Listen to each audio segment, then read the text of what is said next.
Leeds, Leeds, Leeds. What is happening? Welcome to Working Hours, a show about a place called Leeds, a time called now, and an activity called work. Working Hours wants to record 1,000 learners over the course of this, the most important decade in the history of the human species, and ask them about what they do all day and hear how they feel about it. I need people to do this, people like you, and most of all I need people who are in Leeds or are from Leeds to be my guests. I also need people like you as listeners, and critically I need people like you as financial backers. Please support this show and its mission with a £1 monthly donation via either Patreon or Ko-fi, or you could donate any one-off amount that you choose to the show via, again, Ko-fi or through LibrePay. Please help me with this mission any way that you can. Thank you. My name is Simon, and this is all my fault. What did you want to be when you grew up? Oh dear, all that time back. I'm not really sure I had any particular ideas about what I wanted to be quite honest with you. At that stage, I quite liked the football. Perhaps I'd like to have been a footballer, but if I was good enough.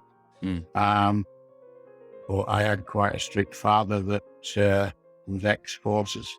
And he very, very much instilled into me that when I left school, I was to have a skill. And I had to go into a job that provided me with a skill. And in the end, that skill started out to be, I went in to be an apprentice butcher. Not particularly because I wanted to do it, but my father thought it would be a good job going forward. And I thought, why not? I'll give it a try. So how long did you last at that? Not long, if I'm honest. I probably did. That was when I left school at 15. I probably did a little over a year as a butcher, as an improver, as they call it, apprenticeship at that stage. And I quite enjoyed the time that I was there. I started at a place called Queen's Asda at Thornhill Lees, which has actually now become the great Asda supermarket chain. Nice. It actually was a supermarket chain in its own right called Queen's, and then Associated Dairies bought part of it and then very quickly took over. And it became Asda at that stage. So I did a little bit there and then moved on to a little bit at the co-op in Batley. Did a little bit there. And things sort of petered out and started to go a little bit awry at that stage, I think. If I'm being absolutely honest with you, my dad and I weren't getting on a lot. I got into a little bit of trouble with the wrong sort of people. Not too serious at that stage. But nevertheless, I did get in trouble and I ended up in court and got my wrist slapped. Yeah. As you do for the... Was it a lucky escape sort of thing, or was it a wake-up call? I guess looking back, it probably was a lucky escape. They put me on, I won't say on remand because it wasn't. They put me into a children's home for a while so they could do some assessments on me. And that was a place called Greenhorn, which was in Gold. And they asked me, before I went back to say the social services, they asked me, did I want to go back home?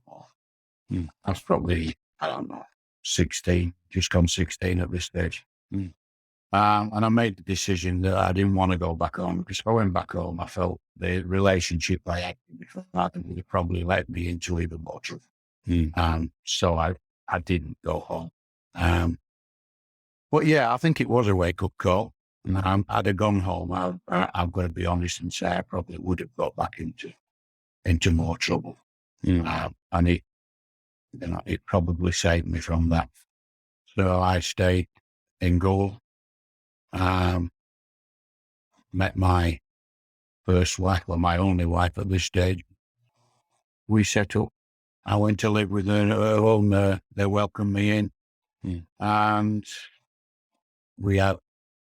I had a job in a supermarket to start with, where she worked, which is where I've met her. And at that stage, I was then coming up 17 and a job on the railway came up. And I was actually about 17 and a half, and I applied for a signalman's job. And at that point, I was too young. You had to be 18 to be a signalman. But they offered me a job in the gold signal box, what was called then a cabin lab, which you did all the menial work, and you kept, they had a register in there of every train movement that was made in that ship. And my job was to log all those train movements, make the tea, clean the fire out, do anything that the signalman required of me at that stage. And I enjoyed it. And that, as they say, was pretty much the start of my railway career. You're listening to Series 3, Episode 25, and to my guest, John Stewart. This is another Zoom interview recorded on the 22nd of August, 2022. Hello, loves. Welcome to Radio 4 from Hell. Tomorrow, Western Studios Leeds Limited, the company that makes this podcast, it's all me really, has been trading for 2 years. This podcast should finally hit 1,000 unique listener downloads at the end of or during this month. And hopefully, Western Studios should, by the end of this month, have been paid by its first client. Working Hours will be dropping 2 episodes a week from now on for the rest of this year. I finally have too many recordings from this year to get out on a 1-a-week basis now. I need to, and now can, up my publishing output. This also means twice as much work for me too. So that means I need to find twice as much time and energy to do it. I do currently have the time and energy now. But do I have the inclination? No, not at the moment, no. I need to do loads on the podcast and then do loads more social media work and then loads more emailing people and loads more looking around to find loads more people to invite so I can do loads more recordings. And with what? For whom? Oh, woe is Treen. I don't even mind doing any of that really, but doing it regularly without other rewards? Ugh. So please drop me a message, a comment, an email, anything. Fuck engagement. It's just nice to be acknowledged sometimes. Say the show's good or bad. Say you like it or don't like it. Say you like something or don't like something. More of this, less of that. I know the show well enough now to not be too precious about it. So constructive criticism is now completely welcome. As far as I can tell, I think there's like 10 regular listeners in Leeds that I don't know. So whoever the rest of you are, please see if you can con 3 other people you know or meet into either listening or being on this podcast. Please subscribe to the Patreon. Even if you only end up doing a couple of months, please think about leaving a review somewhere, anywhere, everywhere. Please rate this show if you're listening to it on a player that lets you do that. On Spotify, it's just at the top of the page near the show title. Do it now, do it now, do it now. I have to keep making this project mean something, and when it's done, I think it will. But at the moment, it's just nothing. Nobody likes it, nobody listens, and I'm wasting my time, he thinks. Don't get me wrong, I'm extremely proud of the 55 episodes I have made. Maybe not proud of me on all of those 55 episodes, but whatever. I'm still 195 episodes behind my naive initial schedule, 90 from year 1. 80 from year 2 and 25 behind where I should be roughly this year. That's also demotivating. But I am making huge improvements against all odds and previous expectations. I have doubled my output in the second year of the show, and I have already more than doubled that output this year with 2 months still left to go of the year. Hopefully next year I will get out a full 100 episodes. If I get really lucky, I might even hit my first 100 recordings in total this year. And if I get really, really, really lucky, I'll get 100 recordings out in just this year. So It is growing slow and steady, but I can't feed this conceptual baby all on my own anymore. I really can't feed this thing at a much greater level than I am already doing without outside help. So I got to ask, I have sunk a lot of time and expense into this, but the project is viable. There are Patreons and we have received some large donations. These are facts. I just need to scale all this up. I cannot do this now without your help, though. You're the only person I can ask. So please, I am asking now. Help, however you can. So how do you join Patreon? Go to www.patreon, that's patreon.com/working hours pod. Go to membership and then pick a championship tier. There's 3. The Loiners is just £1 a month. If you join at that tier, then you will be increasing my motivation for working on this project by making me think, oh look, someone else does like it and finds it interesting, and I'll do more work on it. If I'm the only one that cares, I'll do it when I'm goddamn good and ready. That is unfortunately the reality, and motivation is always a problem when you're pretty certain about your imminent climate doom. Patreon takes 5% of your pound. Fair enough. If you join at the Outlander rate, though, which is a £5, then Patreon only takes 3% of that amount. If you want to give a bit more to the show, join at the Outlander rate. And if you'd like to give even more regular support to the show, then become a champion on Patreon at the £15 Angel Advertiser rate, where you can get an in-show ad read for your business. £15 for an advert on a show that has had a maximum of around 100 listens? I don't see the value in that. Really, it's had 100 listens in month 1. By year 1, it's probably had 250 or more listens. By year 10, a lot more. You would literally be buying like one of those adverts you see on terrace houses sometimes from like 100 years ago or whatever. Cheapest best value sponsorship that you'll ever buy, I tell thee. As I said, the show is still growing and it's not even hit its growth spurt yet. Nobody knows about this show yet. We're just arriving at first base here. This show is still in its really early days, but it has already stood the test of some time too. So now is a really great time to jump in and get involved. Why is it £15 for the Angel Advertiser? Well, it was to cover the cost of my Captivate FM podcast hosting. That's why. Because that's the essential expense that I have. The toll the podcast must pay, and it would be great if someone else paid that cost. I do want to edge my way towards breaking even on this thing sometime in the first 5 years of the project. That'd be good. That'd be nice if it could pay its own financial costs. At this point, that would be an unbelievably massive win. If you would like to support this show via Ko-fi, then go to Ko-fi, that's ko-fi.com/working hours/tiers. That's a Tango, India, Echo, Romeo, Sierra tiers. Again, it's £1 a month, and you can also give one-off donations of any amount of your choosing, or a suggested amount of £3 via Ko-fi. Again, anything and everything you do really helps. If you take out a membership, then you are subtly encouraging others to do so too. We do peer pressure. Model your behaviour for others to follow. If you've been to the Ko-fi or Patreon page before but didn't commit, then please commit now. Take that next step down the old sales funnel. Come on, I'm not trying to flog you merch, am I? But seriously, if you want that, let me know.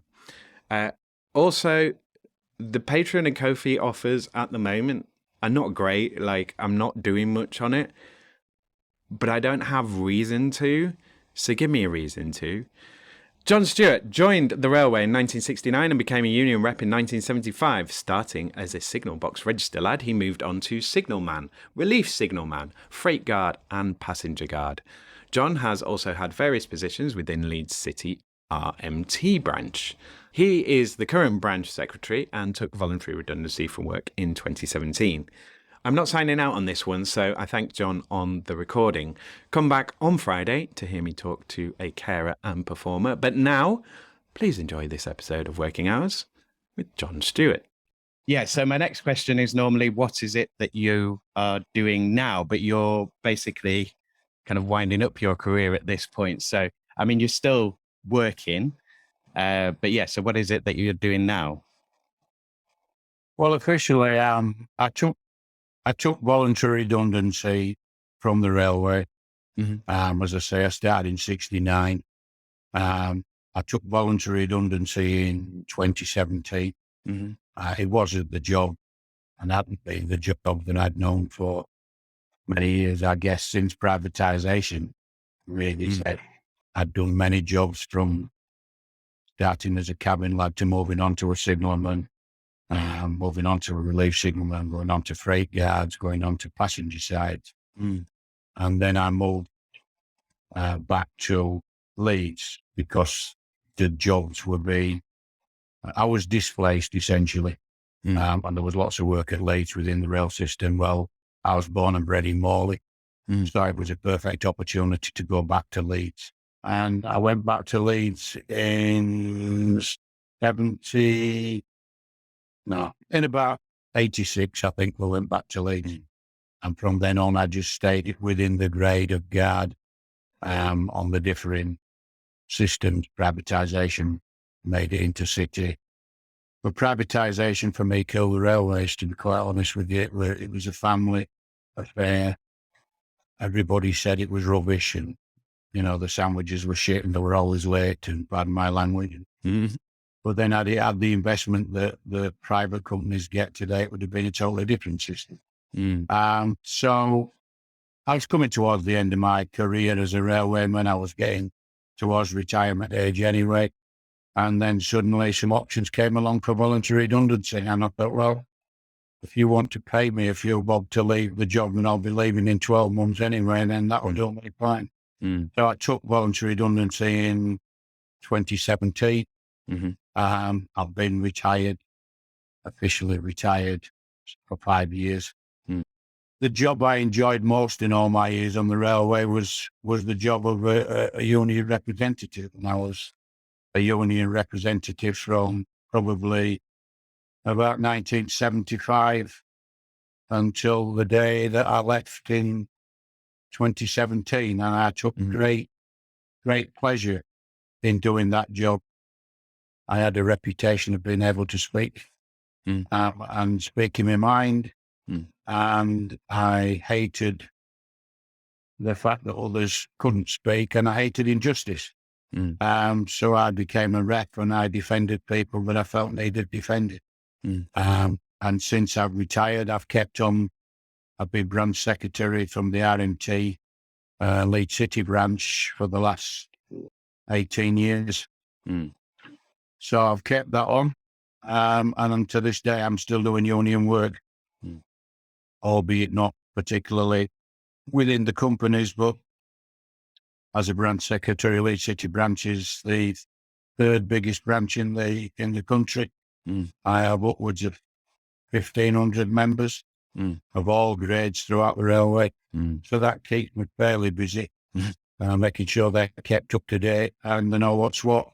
And of course, with the current industrial action, then I'm really very busy doing a lot of things like I am today, which is, podcasts and interviews with the varied trade union groups and the Labour Party group, explaining why people are on strike.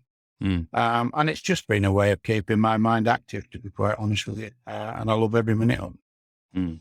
So how did you sort of get into the union? I would imagine that it was quite heavily unionized at the time, and you sort of encouraged as soon as you were employed. Well, when I was employed, when we started, the railway was what we call a closed shop, which you had to join the union. There was no ifs and buts at that stage. The minute that you set foot on British Rail territory, if you like, then the local rep at that, wherever you were, would come knocking on your door, and he would give you a form and say, sign up for this. So it was a closed shop. We had no option at those stages. They've since outlawed that. I ain't got a problem with them outlawing that. If you don't like joining a union and it's not what's up for you, then that's fine. I took a lot out of it. And as I say, I got taken under the wing of a couple of old hands, if you like, as we used to call them then, who were union reps. And they were coming towards their time to retire. And sort of cajoled me into it, if you like, and taught me the ropes. And I sort of took over. As I say, I think the first year I became a rep was about 75, something like that. And I've been a rep of some form all the way through, locally at Gould. And then, to be fair, when I came back to Leeds, having done it at that stage for quite some time, I thought, oh, well, they've got some good reps of their own here at Leeds, so I'll be able to sit back and take a back seat for a while and not bother. But of course, reputations do tend to go before you. And then it got to the point where people did come and ask me, would I stand for rep? And I said, no, you've got some good reps here. I'm not going to stand against people that are doing a good job. Well, then the split came when they decided to privatise the railways. It started by splitting the railways into sectors to start with. And the main sector was intercity, which was the line down to London and up to Edinburgh and places like that was the East Coast route. We had an option of going on East Coast or cross country. Cross country would have gone down Sheffield, Derby, down that way road to Birmingham and places like that. And I chose to stay on the East Coast. And of course, the two reps that were there at that stage, they chose to go cross country. So that then did leave vacancies for reps in my department, and they convinced me to stand again. So that's when I started again, and I worked my way through there to, I became, I don't say the top dog, but the highest rep, if you like, where I was chair of all the local groups and chair of the regional council and chair of the joint committee. And the joint committee was the top negotiating group that negotiated terms and conditions and wages and things that were the really serious part of it, if you like. And I became chairman of that group and sat in that seat for, I don't know, 20 odd years.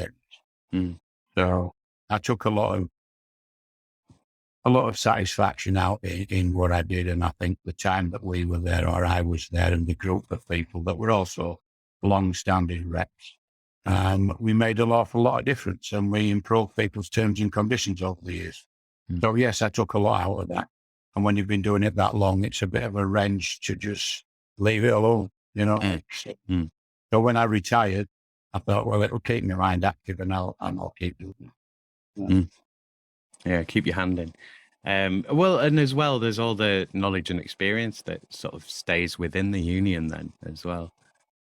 There is, and that, to be absolutely honest with you, it's essential that the people like myself that have done all the years, that have seen it all before, that have been in these situations, scenarios, hand that experience over to the younger reps that's coming through. And we did have, I'll be quite honest with you, we did have a bit of a session in the early days of privatisation where that was very difficult because privatisation was a very different type of railway, and we were getting a very different type of staff joining the railway at that time.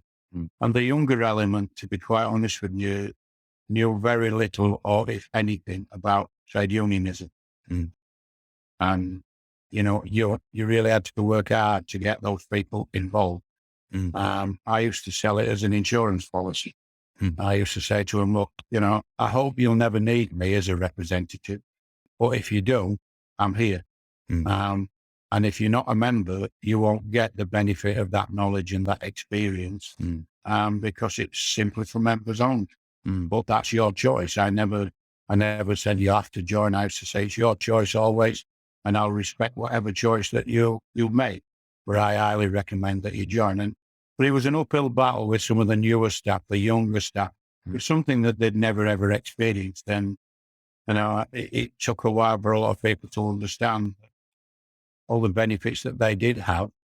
You know, rest days and paid Sundays and things like that. And shorter working weeks. They were all achieved by people like me and others sitting around the table and negotiating with management. The management didn't come and say to you, here, you've done a good job this week, so we'll give you a bit of a perk. That didn't work like that.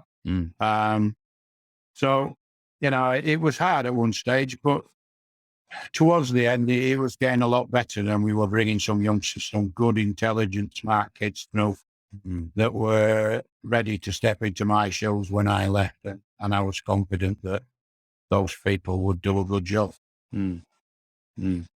Yeah, it's kind of like people have found them again. I think they have, and I think privatisation, as it went on, got worse in the fact that the companies were all split up and they were franchised. And each, of course, the companies that bought these franchises up were in it because they had shareholders and they had benefits to pay and premiums to pay to shareholders.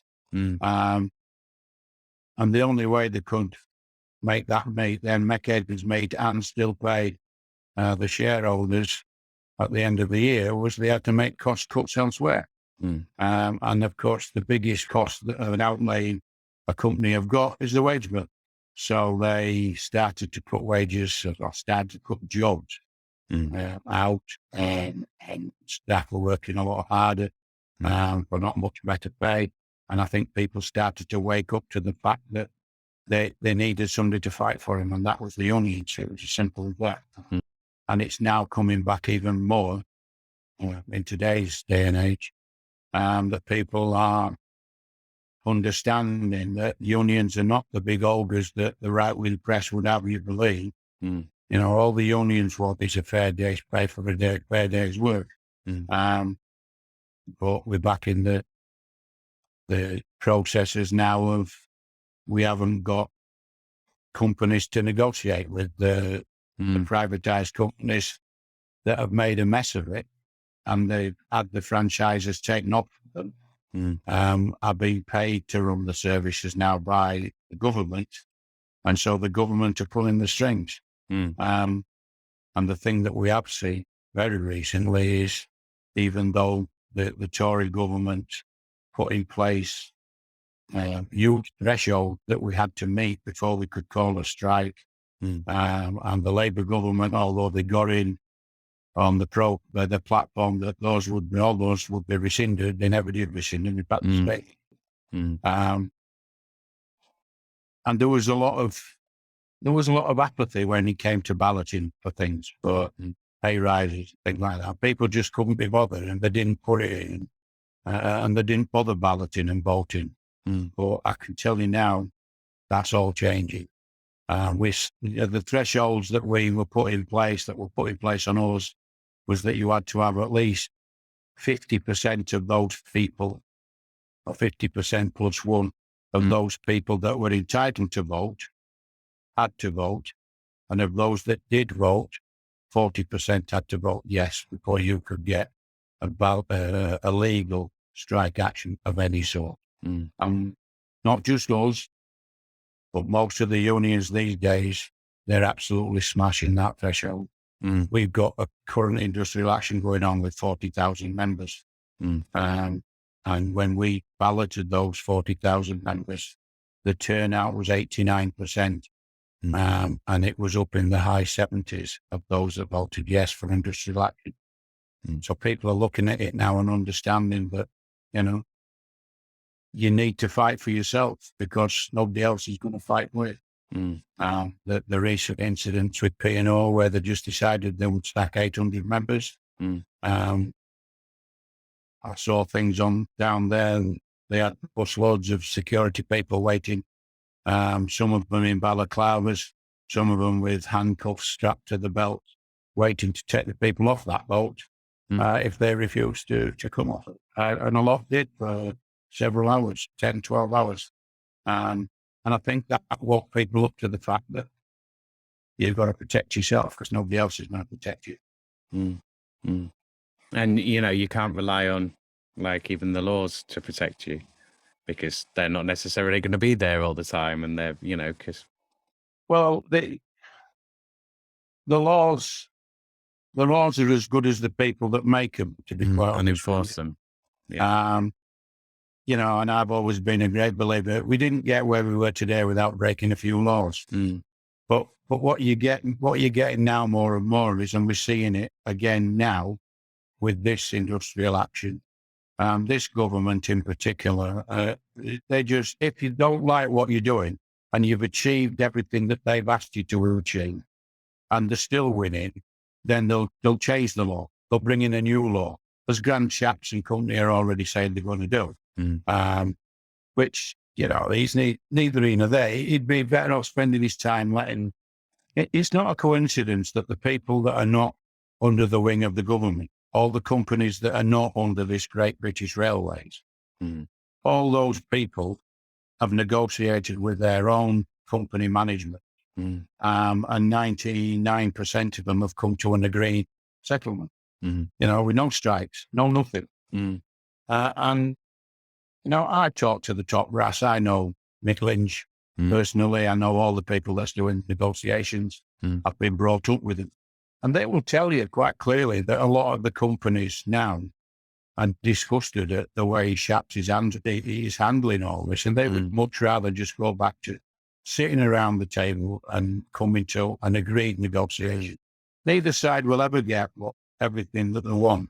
One will start up here, one will start down here, and you'll meet somewhere in the middle. But we've always achieved that. And I think people have had enough. I think the whole militant sort of labour thing, small L labour and being more militant, that's kind of a media image that's been sold, and it in the sort of when unions haven't been around as much. And now it doesn't really work because, unions are still around, and they've obviously been, in plenty of places have got good relationships with some of the employers. Obviously, there's always a level of combat, but there are negotiations that can take place. And in a lot of places, a lot of employers do appreciate the union and what they're doing and what they bring back.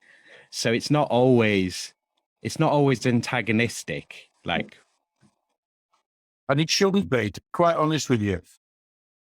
I learned a lesson very early in privatisation.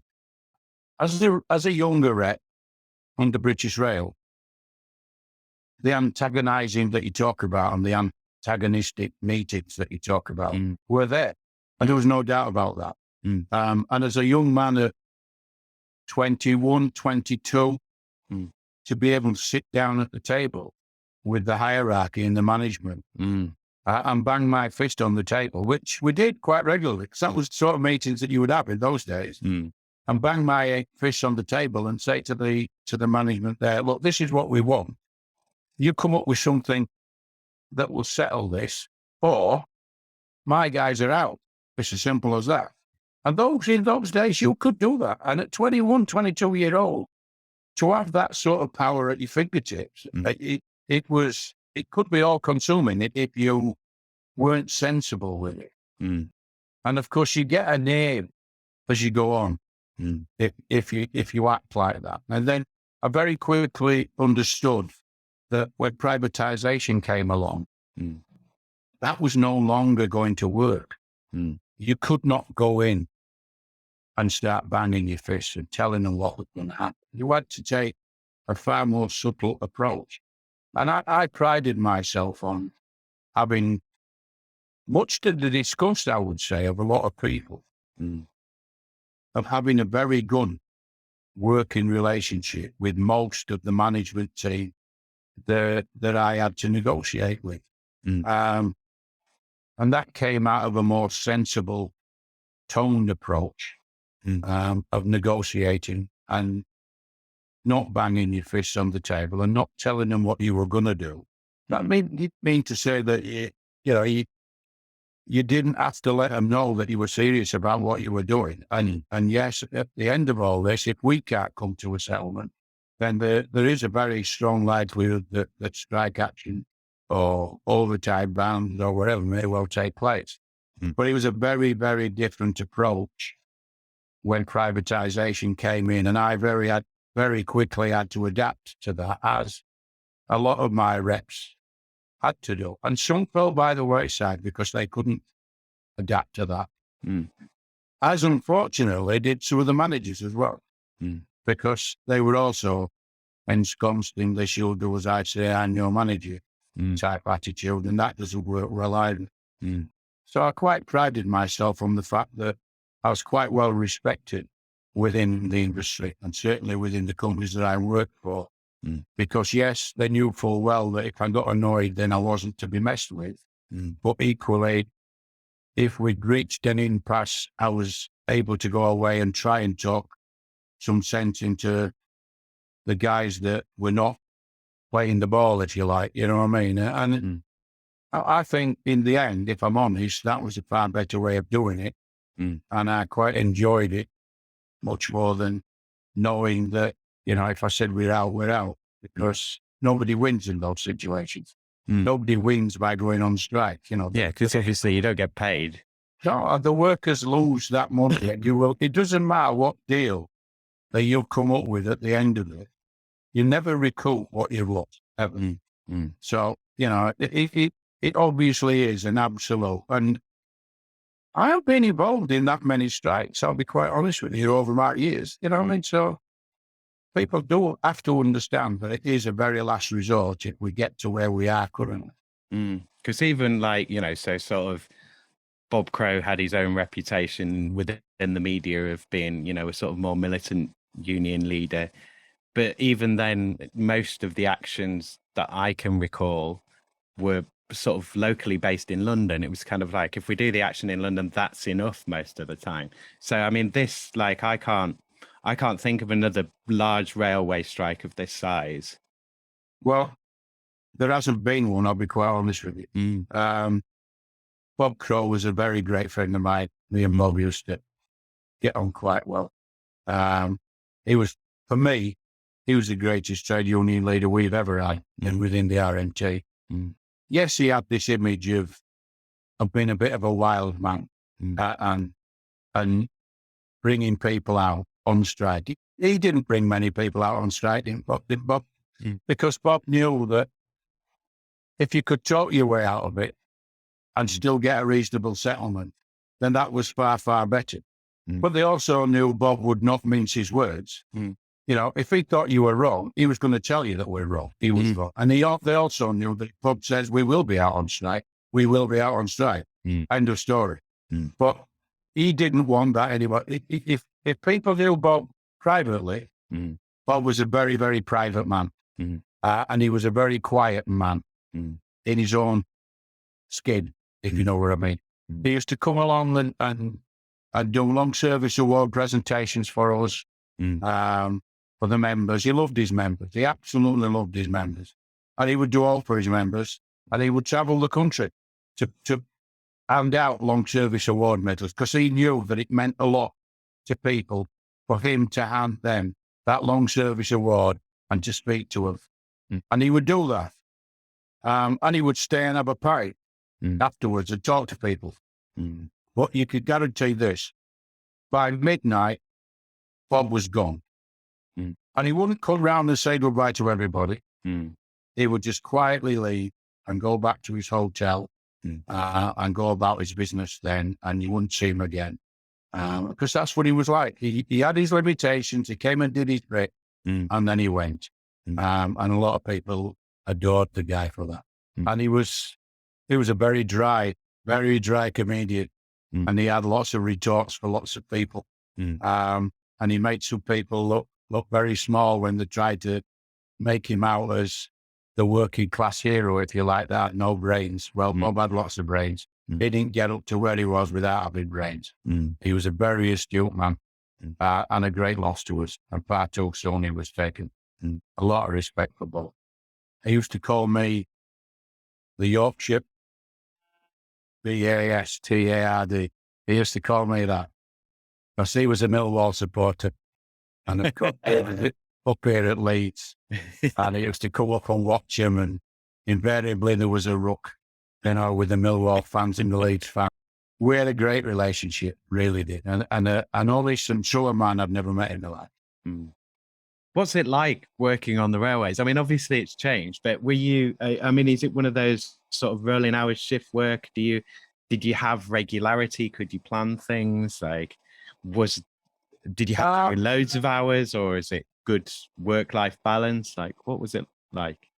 Well, as a rep, part of my job was to make sure that you did have a reasonable work-life balance, that the members had. And we used to put together the rosters and the links.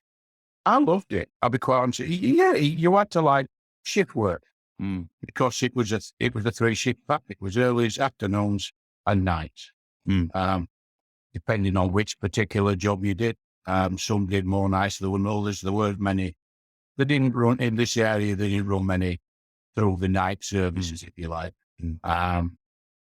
But yeah, you had to be prepared to work nights. And if you got caught out there in disruption, you didn't know what time you were getting home. So yeah, some would say it was very hierarchical, if you like, because it was everything within the railway was run by what we called seniority. So the younger men coming in would look at the senior men with all the years servicing and say, they get all the easy jobs. They get all the jobs that would be nice for us to have, and we get all the rubbish around, and there was. And to be honest with you, still is. That sort of hierarchy within there, because senior men have gone through everything that those junior men, as we call them now, have gone through to get up that ladder. I'll never forget when I first came back to Leeds from Gould. I went in. We had 6 links, what we call links, which was we'll call A, B, C, D, E, and F. And the different jobs were in the different links. So the runaround jobs that were all running around Leeds, that way, the stopping jobs to all the stations, they'll be in the lower links. And up in the top 2 links were the intercity work that were down to London and back, or down to Birmingham and back, and things like that. But I moved, when I came back from Gould, having been displaced, I went back to Leeds. And because of my seniority, I should have gone straight into the top link. But you can't displace somebody like that. You wait until a vacancy becomes available, and then you move into it. And I was lucky, I guess, because I did the lower link jobs, if you like, for about 12 months before a vacancy came up in the top 2 links. And I moved up to that. I just moved into that link, and I was round in the mess room area at one point when this young guy came around and said, "Oh, here he is. This is our ex-goal man that's come in here and took all our good jobs." So I said, "Oh, okay, what do you mean by that?" Well, he said, "You come here and you're straight into top link." And I said, "Well, I'm in top link because I've got a lot of years servicing." I think at that stage I probably had about 18 years servicing. And I said, "You're talking about us stealing all your work." I said, "What link are you in?" He says, "I'm in link C." He said, "I'm waiting to go up into yours." I said, "Well, how long have you been on the railway?" He said, "I've been on the railway for 8 years. I said, 8 years? I said, I've got a dog at home that's got more service than that. I said, if you want to go upwards, then you have to do what I've had to do, which is move around the country. I said, I didn't want to leave Gold to come here. I had no option. But this is where the work was. And I've had to do that in order to get the year's service that I've got in." So I suggest you go away and have a think about that before you start talking about something that you don't really know about. But that's how it was. I didn't particularly ask to go straight into the top link. That's the way that the hierarchy ran. If I had lots of service, I was entitled to be in the top link. And that's what we did. And yes, it upset a few of my colleagues, but equally a lot of them were tongue in cheek with it because they know that they were working up there as well. So yeah, the work-life balance, it could be terrible at times. If you were in one of the lower links and you got what they call all the rubbish job, yes, it was hard. You were on stopper that was going out to Manchester and you had 17 stations to stop at and 17 stations to stop at coming back, and you did that twice, then that's hard work. Whichever way you want to look at it, that's hard work. And of course, you don't come across some doddlums in the job that make your job harder. So, yeah, but it was our job as reps to try and balance all those links out. So nobody had all the horrendous work and nobody had all the easy work. And it wasn't easy. But I think we did overall quite a good job of it. We didn't get too many complaints about it. Well, I loved it. The different shift patterns worked for me. And of course, if you didn't like the particular shift you were on, you could always find a colleague. If you were on late and you didn't like late, you could always look around and find a colleague that was on earlys that didn't like earlys. So you would then go in to see the roster clerk and say, me and him are going to swap shifts next week and do it that way. And there was lots of leeway about how you could do that. But I loved the job. You know, I met so many different people in that job that you couldn't go out on 2 days and know what was going to happen to you. And I loved that part of it. I really did. And I met some lovely, wonderful people out there. And yes, I met some real dickheads as well. But that was part and parcel of the job. You're in the customer service industry and you're going to get it. But I had some good fun times as well. So were you kind of ending up all over the place? I mean, was it generally ran so that you would always be coming back home, or did you find yourself sort of, I'm going to have to spend a weekend here, or? No, the lodging turns, as we call them, were very few and far between. As health and safety and things came in, then the rules were getting to the point where they didn't want you working tremendous amount of hours. You know, if you go back to the steam days, yes, you couldn't guarantee to be up. And yes, some jobs were just too far and they would put you up and you would launch. And there were some. In fact, it's only recently that the last lodging jobs has finished, to be quite in the last probably 10 or 15 years. But no, the jobs that you had, the health and safety rules said, because we were trained guards, which was a safety critical role, then they didn't want to put you under lots and lots of pressure. And so your shift patterns were, the maximum that you could ever work on one shift was 12 hours. And then you also had to have 12 hours off between shifts. That wasn't always the case. Sometimes you had 9-hour turnarounds. When I was a signalman, if I finished a night shift, I'd finish a night shift at 6 o'clock. I'd go home, but I'd be back again at 2 o'clock because you went from nights to afternoons. So then I would be back in 8 hours to do a week of afternoons. But we tried to weed all that out of it. And there are some very strict health and safety rules now that say, no, you can be asked to go out and lodge, and several of us were. But you booked off. You got paid through it, you booked off, and then you booked on again the following morning, having had the requisite amount of rest. However, because of the systems as they are, when things went wrong and disruption was there, then, you couldn't guarantee to come back. You'd get down there, particularly now in the days of electrification. If those overhead cables come down, as they've been doing quite a lot just recently, and you were the wrong side of it, then you couldn't get back. It was as simple as that, because there was no power to get you back. And the old days with the HSTs, then that didn't so much matter. The diesel trains, then yes, you could. But if it was a track defect, if it was a derailment, if it was something like that, you didn't know when you'd be coming home, quite honestly. When I was a freight guard, and I'd sit in a brake van, we were making freight. Freight trains were always the secondary concern on the railway. If there was a passenger train coming, you were shunted into a siding or a slow road till that passenger train went. And if there was a lot of passenger trains, you could sit 2 and 3 hours in there until everything had gone before they let you move. And of course, that messes your hours up. So, yeah, there was a certain amount of, sometimes you say, I should be home at so-and-so, but don't expect it. You know what I mean? So, Yeah. But Now, overall, your booked turns and your shift patterns were made so that everybody could have, or most people could have, a good work-life balance, but it didn't always work out that way.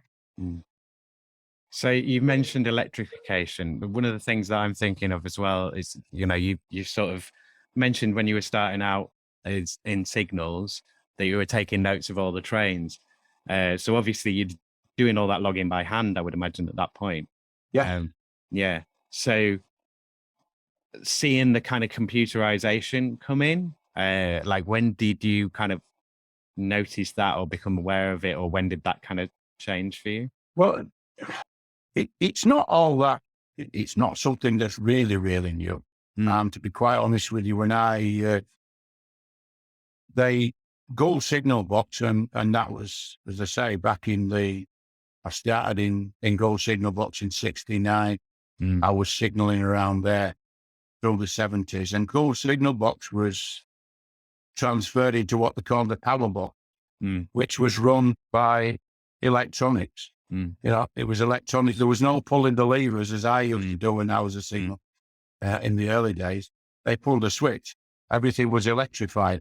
It was all track circuits. So you could tell where the train was at any time.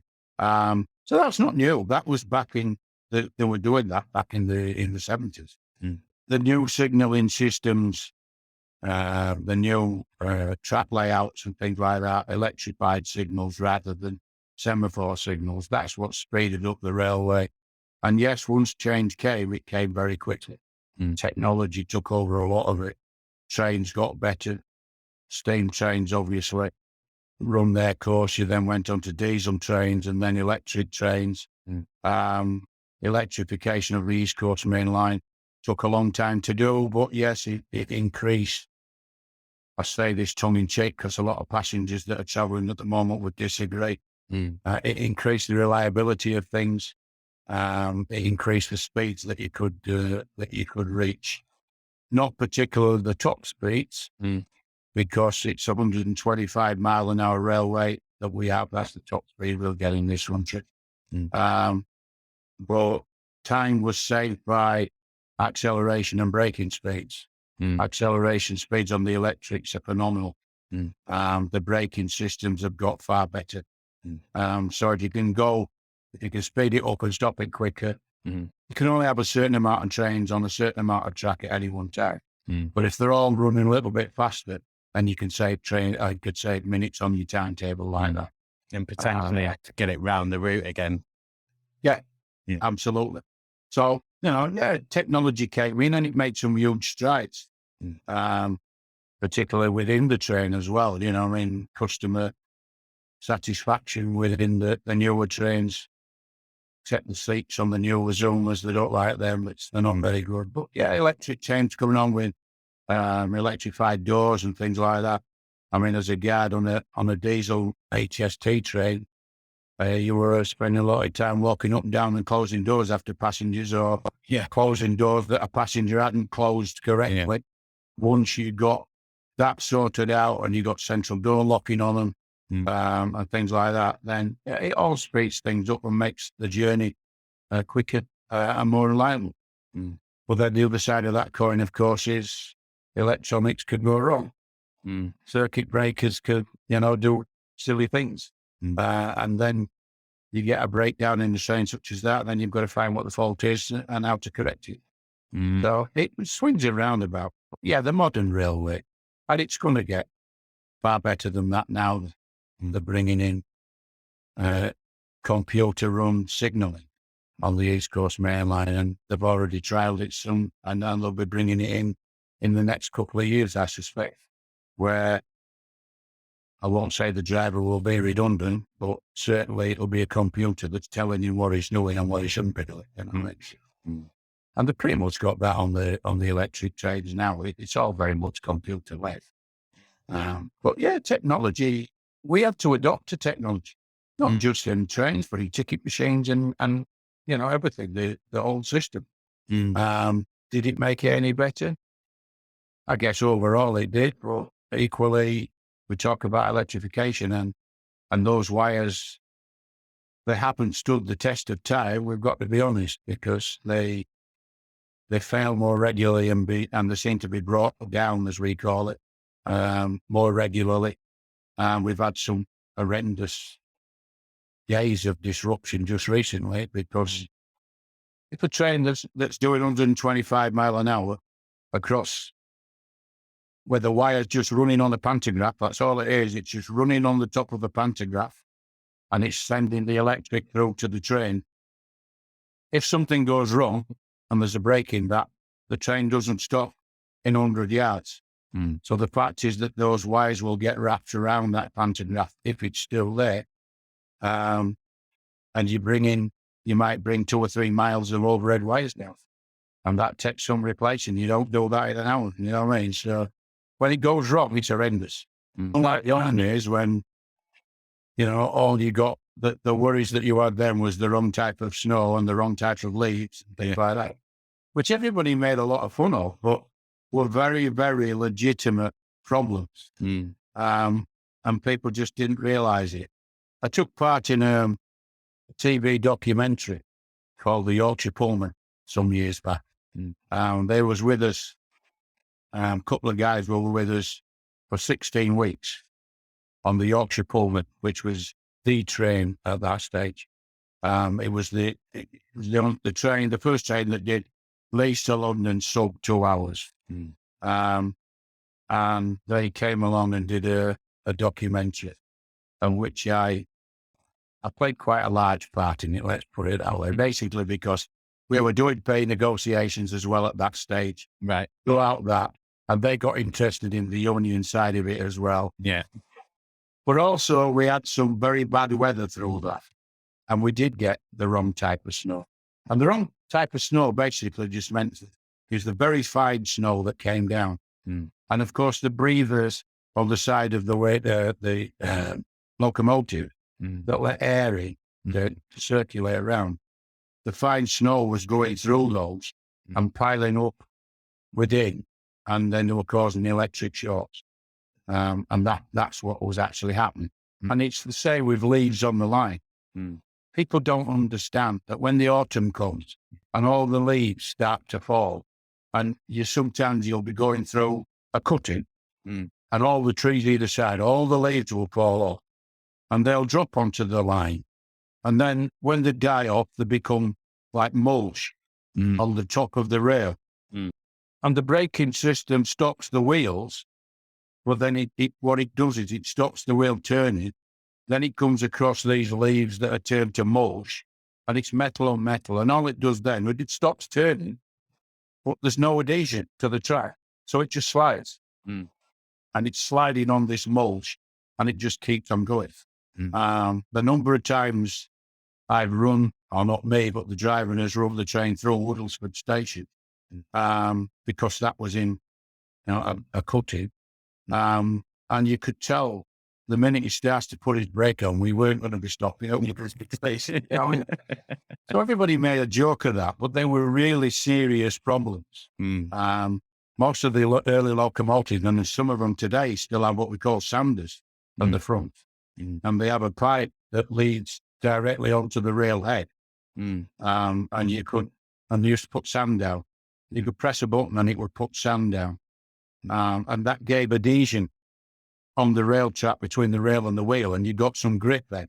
And that's how they used to do it. I made a very famous, on this film that we was in, if you ever watched it, I left London King's Cross on the most horrendous snowy night you've ever seen in your life. And we left King's Cross 2 hours and 20 minutes late. And we got to Wakefield, and we were still 2 hours and 20 minutes late at Wakefield. We had a really great time. But I committed the cardinal sin. And as we left Wakefield, I went onto the PA and I said to the passengers, I expect us to be in at such and such a time. Because we'd kept such good time. Of course, what I hadn't bargained for is, because Wakefield Westgate, to come out of that station, is on an incline. You can't see it. because it's only a small incline, but it's a long one. Mm. And as we pulled out of the station, the train could not get any grip. Mm. And the driver did magnificently well to keep the wheels turning. But it took us another 2 hours to get from Wakefield Westgate to Leeds. So I had to go back on the PA and apologise once again. I mean, people took it good out, but it's things like that. And I actually had it's on the film. I actually had a knock on the door, and a gentleman came to me and said, "Would you sign my ticket for me, please? To tell them what time we've got in." I said, "I'll give you a form if you want a refund." I said, "It's not a refund." He said, "I just need you to sign it and put the time that we've arrived back." I said, "Yeah, of course I can." I said, Can I ask you why?" He said, "Yeah, because I'm on day relief from Armley Prison, and if I haven't got this, I'm going to be in serious trouble." So I thought, "Oh, yes, thank you very much. There you go." So, we had our laughs as well. It was, I loved the job at that time, Is it working with the public and customer service and stuff? It's like, you remember the bad experiences a lot of the time, but that means that most of them, most of them are fine. And then you remember the ones that are really good as well, like when you spend that extra time with someone that appreciates it and they're really grateful, or you do something that's just nice and then a letter comes in and says like, "Oh, they were so helpful." Like that kind of makes it worth it. And you get that Yeah. more than people would. I know, as you quite rightly say, people moan about the bad times and the people that abuse you and sham at you. And there is those people. But the good times where you can help people, they stand out. My colleague, my very best friend, John, he was going to London one day, and it was during the school holidays. And on leaving Wakefield, came across a young man who was only about 10, if he was that, 9 or 10 years old. And he had what, I don't know, you're aware of the Yorkshire Day Rover that they used to have anywhere on the railway, anywhere on the buses within Yorkshire. And this kid showed him this card, and he said, "Where are you going?" Well, I said, "I'm going to Wakefield." He said, "We've already passed Wakefield. Next stop, Doncaster." So he says, "Oh, okay." So he said, "Well, you sit there," he says, "and I'll go get somebody to meet you at Doncaster, make sure you go back." But what used to happen was, when the school holidays was on, the parents would buy the kids, believe it or not, we'd buy the kids a day over and say, "Off you go. You've got all day to go on buses or on trains or whatever travel is like." Wrong, but they did it. So John went and said, "I'm going to put a young kid off at Doncaster. Can you see he gets back on the train all right to Wakefield?" But he went back, and he was sat with the guy on the train. And he said, "Oh, this guy's going to look after me now." He said, "He don't mind me dad. He's a friend of my dad's." So John said, "Well, okay, I've got the staff to meet you." John just thought something was not right. So he called the transport police, and the transport police came at Doncaster and took him away. And this guy had tried to abduct the kid. He didn't know him from Adam, and he tried to abduct the kid. They arrested him, but they let him go on bail. They took the kid back to Leeds and met up with his mother, and his mother got some stern words as well. But at a later stage, it came out that they'd found this guy again in London. He didn't answer to bail, and they found him in London. And he was arrested, and when they did a proper check on him in London, he was wanted already because he'd kicked her down and out to death in London. And John got an award for that because they were convinced that had John not spotted what was going on there, this young kid was probably going to be his next victim, if you like. And it's things like that. And John went down and he got a major award. He invited me down to go with him. And when you get things like that happening, then it gives you a bit of a boost, to be quite honest. It doesn't matter all the bad ones that has gone on then. When you know that you've done something good like that, then and we'd all get it. Some on a much smaller level than that. But it doesn't matter. As it's quite hard to say. If you help somebody in the course of your day and then somebody writes in and says, "Oh, he did a really good job there," and the company bothered to send you, because not all companies do it, but they send you a letter saying, look, this letter's come in, well done. And that makes it all worthwhile. It really, really does. And I've had some good times with them. I've had some fun times with people, I really have. Okay, so I'm going to move on to some of my questions now, because we're running possibly long, but we should be good still. So I'll start off with COVID. So obviously, as key workers, the railway was running through COVID, through lockdown. I don't know, like, was it running a full service, or I would imagine everything was kind of reduced because... No, it was a very, very... It was a reduced service in the early days, because obviously nobody knew quite how bad it was going to be and what it was going to be. So it was reduced, but nevertheless, people still had to go into work. They put in lots of safety measures on train, whereas they would only book, if you were booking a seat, they would book one person to a seat. So you were essentially running around with probably half the people on the train that you would normally get, simply because of the social distancing.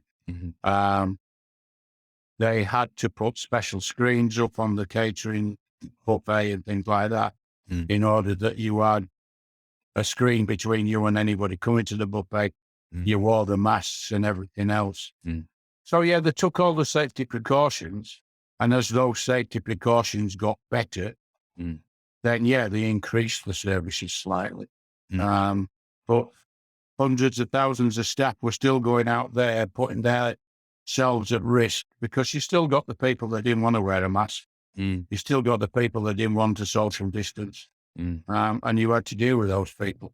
So COVID was not a great time for anybody. And of course, it wasn't a great time for the companies because of the loss of income that was there. But they got the subsidies from the government. So I think overall, they made a good fist of COVID. The staff did their bit. You didn't get staff saying, I don't want to do that, because they got on with it. They did the job. The union health and safety reps worked with the management to make sure that the precautions that were needed to be put in place were not just put in place, but were adhered to as well. So it was a difficult time, without any doubt. But I think the railway personnel did a magnificent job throughout, and they kept trains running so people could get, the people that needed to get to work, that had to go to work, did get to work. So yeah, it was a difficult time for the railways, the same as everybody else. But we did what we had to do, and battled on, if you like. I mean, could they furlough anyone? I mean, like, I suppose people in offices, there's sort of more admin-y roles. Furlough was not a done thing on the railway, to be quite honest with you. The railways run with, you always have a certain amount of what we call spare staff. So you have staff that turn up with no particular job to do. That's their job, is to turn up. In case anybody at the last minute goes off sick, has an accident coming into work, can't get to work, you still have the staff there to fulfill that. So things like that, where you would sit up in a mess room, probably maybe with, another 5 or 10 people, because they would come in at regular intervals, say every 3 hours, something like that. That was all curtailed, and they told people to stay at home, ring in at your book time. But you had to be at home, ready if you were required to go in and do some work. Right. Oh yeah, you got the spare people that would work from home. Everybody else, the office workers, they could work from home as well.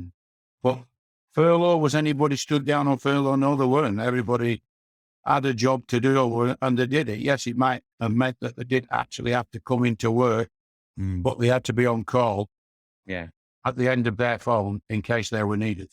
Yeah, and of course, you're going to be having people who obviously are getting infected and have to isolate and have to take time off. So you need that. It's not like you can reduce your capacity, because you're going to lose that capacity anyway with people off sick and so on.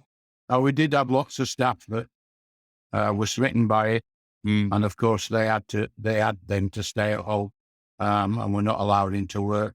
But again, to be fair to the companies, if you got COVID and you had to be at home, then they would pay your basic wage anyway. Nobody was penalised for it. But yeah, we suffered as much as anybody else did. But we battled through it, and we worked together in order to get through it, as most people had to do, the nurses and everybody else, you know what I mean? But no, we didn't have furlough or something. No, they didn't say to you, you'll just go home. And I don't believe any of the train operating companies actually claimed furlough for any of their staff. Did you, like, in terms of PPE and stuff, like how easy and how quick did that kind of come through? Was it everyone had to sort of bring their own, or was that supplied? Or No. It was slower than it should have been in the outset, I'll be quite honest with you. Because what you've got is, particularly at Leeds, you've got 5 or 6 different rail operating companies all operating within Leeds City Station, all doing their own thing. Some of the masks that they provided to start with probably weren't the best quality, but that was simply because it was a case of just what you could get. Let's get what we can and have that rather than nothing at all. But again, it was one of the occasions where the health and safety reps and the company management team worked very closely together. And it was a very good, close relationship. I didn't see many fallouts, or my reps never used to get back to me and say, look, there was the odd fallout about, as you're saying, PPE equipment and whether the masks were up to the standards that they should have been and things like that. But there was nothing, I don't think there was much too serious, you know what I mean? It was, and even the companies themselves had to work together because clearly you were mixing with people on the platforms. You had to be very careful there. So, but overall, it was a very collaborative sort of period where people did work together in order to keep it down as much as they possibly could. And I think overall it worked. I mean, normally I ask sort of how COVID's potentially changed your work and working methods. I mean, do you think it's changed the railway? That's a difficult question to answer, to be quite honest with you. I think it changed some of the people more than it changed the railway, if you like.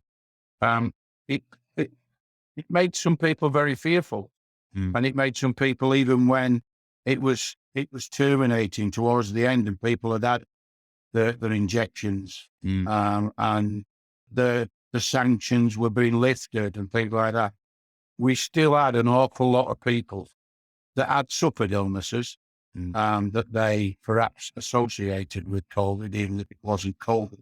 And yeah, for a long time, a lot of people were very, very wary, and they were wary of going back out there onto trains that were, and whatever the government would have you believe, that were getting fairly busy fairly quickly after the things were lifted. And the local services, it wasn't as bad for the intercity people because you've got a huge train that's 10 coaches long. So you've got a bit of leeway. When you work in the local services, the local services out to, within the West Yorkshire area where you've got 2 or 3, 4 coaches, it made it a lot harder. And a lot of people, when they started filling up again, they did get a little bit worried about, whether this was the right thing to do at the right time. And still today, we have a lot of staff that go to work and still put the mask back on again. You know what I mean? But that's the thing. If you're watching the numbers and stuff, it's like, the numbers going higher through supposedly it being over than it was during lockdown. Yeah. And so if you're following that, you're kind of like, oh, this is worse than it's kind of ever been. So it does make it, there's a difference. When it starts hitting the news that this week we've had another 1,000 cases or whatever, you know what I mean? And then you're going back into a tin box that's got no restrictions anymore. And to be quite honest with you, there was a lot of worries about the air conditioning services and the units that you were adding there, because all the air conditioning units on the older cylinders we do, they just recirculated the air. Yes, it was filtered through when it went back in, but it was still recirculating, and people got, they read the reports on particles in the air and things like that. And it did cause a lot of concern. And I think even now, as I say, we still have some members of staff that still go to work and put the mask on just as a matter of course. I think it's still with some of the people, but it did cause a lot of heartache for a lot of people. It worried a lot of people.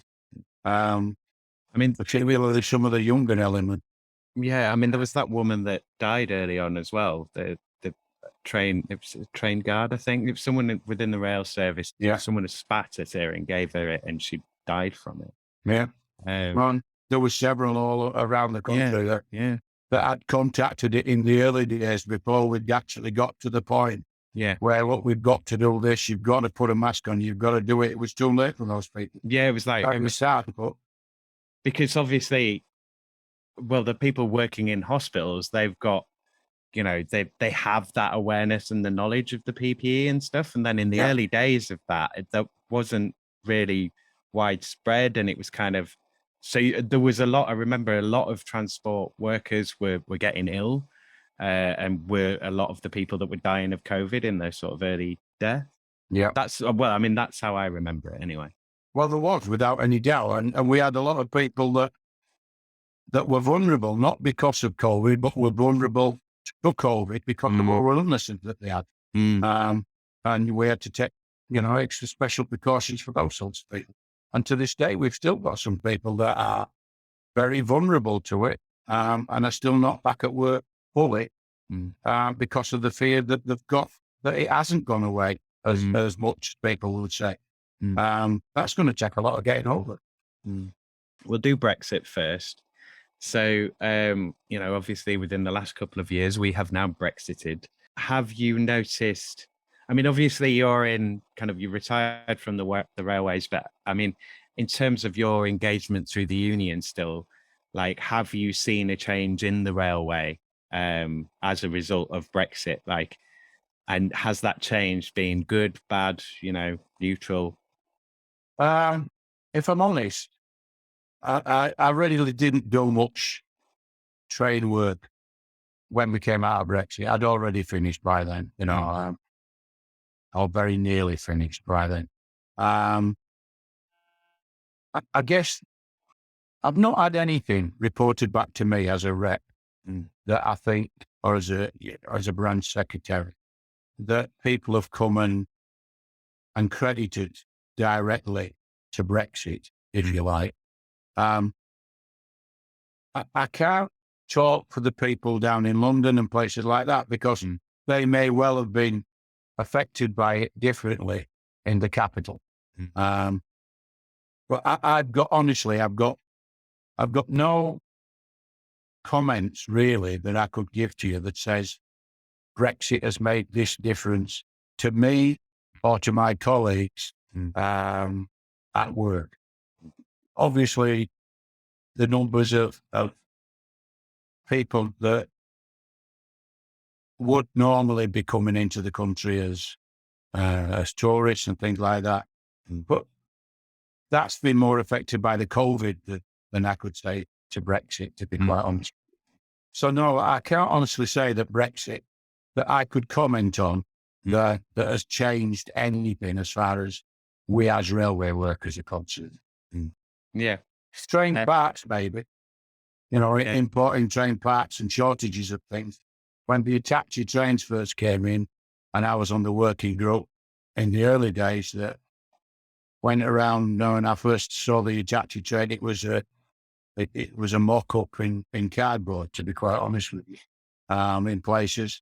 And we went across to Germany to look at catering facilities, and they were building the kitchens and things like that. But we were still in the EU at that stage. We were still in the common market. So, no, I honestly haven't seen anything that I could attribute to Brexit being either positive or detrimental to both. Others may be able to tell you different. I can't. Well, I haven't heard anyone say anything positive about it yet. Well, I'm not saying, as an individual, I don't. I didn't agree with it. I voted to remain. Me as an individual, I think yes, it's been the wrong thing to do. It's caused an awful lot, and I don't think we've actually seen the fallout that it will come yet. I think that's building up and building up and building up, and it'll come all at once. I think we've seen bits of it. We've seen, examples of it. We've seen charges on parcels coming into the country that never would have done. Amazon, I'm thinking, regretting a lot of it because of the charges that's put on them and the time restrictions that it's put on and the road blockages of people trying to get down to ferries and things like that because of the extra work. So as an individual, I think it was wrong. And yes, I think it's had an adverse effect on this country. But that's just me, you know what I mean? And I don't think we've actually seen the worst of it yet. I think the worst is still to come. Great. So I'm running through these questions now. Yeah. So I'm going to do the climate change question next. So obviously, again, you're talking about your experience with the union. So the question normally is, within your work, what can you do to either adapt to mitigate or to raise awareness around climate change? So I know with most of the unions, they have like green reps, they have a green agenda. Like, is it something that was ever present within your career or like within your work now, sort of like the union rep work? Is that something that you sort of deal with? Is it a concern? Well, yeah, I mean, it's becoming a great concern because everybody's now deciding that we've got to come, and we have got to cut it down, in my opinion. There's absolutely no doubt about that. On the railway, geez, what could we say? We were running around on diesel trains that were running at 125 mile an hour that were belching diesel fumes out into the atmosphere for donkey's years. And yeah, I guess that was affecting people that were travelling on those trains, the hearing, the breathing, going back into the old days where you start and the unions still have an asbestos register because a lot of the the stuff that the trains were built in, you were in a box that was covered in asbestos, things like that. And it's no different when the diesel trains have done an awful lot of damage. There's no doubt about it. What can we do to alleviate that as either a union or as an industry? Well, clearly we're trying to get as much electric trains as we can these days, which will help the situation down. I'm guessing the other side of that is catering waste and things like that will come off of trains. And yes, pre-packed food comes in plastic packaging that's got to be disposed of. And I'm guessing the railway system as a whole has got a huge amount of waste that's going out there in plastic bottles, plastic and cardboard, food packaging. Yeah, they're going to have a look at that. I'm guessing if they're going to really reach their zero tolerance levels, which I don't believe we'll ever achieve, but it's got something that's got to be worked on. As an industry, I guess it's the waste. You could say, the human waste didn't help at one stage because it was pumped straight out onto tracks, something that these days you don't get because all the toilets now are into huge tanks and they're taken away on a night and cleaned and emptied, hopefully, in a manner that helps the climate change. So I don't think the industry can do a great deal that they aren't doing already, if you like, except perhaps cutting waste things down and in catering and things like that. The trains, they're trying all the time to get better trains with no pollution, and I think they're succeeding with the electric ones. Other than and the diesels are pretty much put in the sideways these days. There's very few of them. Some of the smaller railways have still got some. I don't think it's a lot that we could do other than what we're trying to do now. I mean, do you know, have you seen, I think they've made the trains free. France are doing them incredibly cheap. Germany's doing a whole bunch of cheap trains. I mean, obviously when we're sort of, hitting upwards of 35 degrees and stuff, I mean, are there issues with, obviously the cold affects the railways. We talked about the wrong kind of snow. I mean, there's the wrong kind of heat as well. If you've got expanding metal or expanding gauges and Yep. stuff, I mean, how's that? Do you think that's something that? And it will directly, it Yeah. does directly affect the trains without any doubt. Heat, the recent heat wave that they are, you have to look at the fact that the tracks are made of old steel. Steel expands and contracts with heat and cold. And yes, only recently in the heat wave, we were having to cut speed restrictions down. And we have guys out, and some people even laughed at the fact that we had maintenance people out there painting Painting the railway white. the railway white, Yeah. simply because it reflects the heat away. So there's things like that you can do. And yeah, the fact that climate change is among us and that it is getting hotter will have a detrimental effect on the railway, because each of the levels that we suffered just recently cause an awful lot of damage. Tracks expand. When tracks expand, it buckles and it becomes a huge safety issue on the railway. So I'm not quite sure how we could stop that happening, whether there's something that could do to the steel or that stops that happening. But yeah, it has a huge effect on the railways as far as that's concerned. It also has a huge effect of the people that's in those coaches, because We're getting hot. Yeah. well, overeating of coaches has been one of our major bugbears for years. The air conditioning units are not used to having to react to such heat as that. And you end up with it sucking heat back into the coach. It's already, at breaking point. And we've had lots and lots of problems with that. And that will only get worse as the climate gets hotter. They're going to have a look at what sort of air conditioning units we've got on our trains.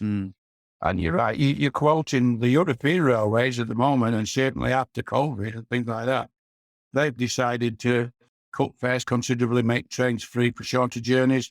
People there, get people off the roads that are using the cars at this stage. Do I ever believe that's something that will happen in this country? No, I don't. I don't think this government dare do it. But I think that been led from the public, like, the lockdown here. To me, when I saw the BBC on the Friday night before the Monday of the lockdown, and they were saying on the news there they'd cancelled the football, I was like, oh, all right, this is serious now. We're closed now. They've cancelled football. We're closed. The yardstick, innit? So I think, those kind of things, if they do come, they will come from the bottom up, because, they haven't got an idea between any of them. I think you're right. It has to. And, the demonstrations that we're getting these days are getting bigger and more profound, if you like. And you're probably right. It's, I'm mindful of talking about the railways that they've made cheap. I don't know if you've been online and you've seen that's been put out by the TSSA union. And I don't often speak well of the TSSA union, because they often sat on the fence and did nothing. They put a video out. If you get a minute, go on. If you haven't already seen it, go on. I think it's on YouTube, and put TSSA thank you or whatever, something like that. And they put a video out, and it's a video of the European people. And it starts, and it's in France, it's in Germany, I believe it's in Spain. It's the general public, and the video starts with them turning and looking into the camera and saying, we would like to thank the people of Great Britain for having privatised railways. Because that means our governments and our nationalised railways can buy large parts of your railway, which will pay to keep our railway cheap and efficient. And it goes on throughout. And it for me, it's a brilliant video. It really is.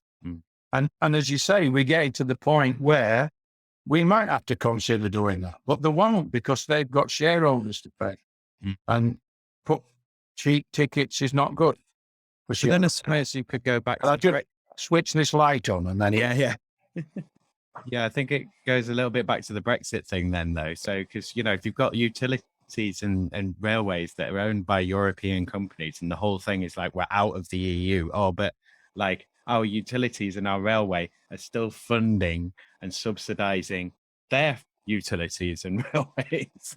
It's kind of, that's kind of. One of these people actually says, even though you're out of the EU, it does not matter. We got, and the quote, I think, £13 million from just one of the companies. They're quoting these figures. And it's been very difficult to get the public to understand that.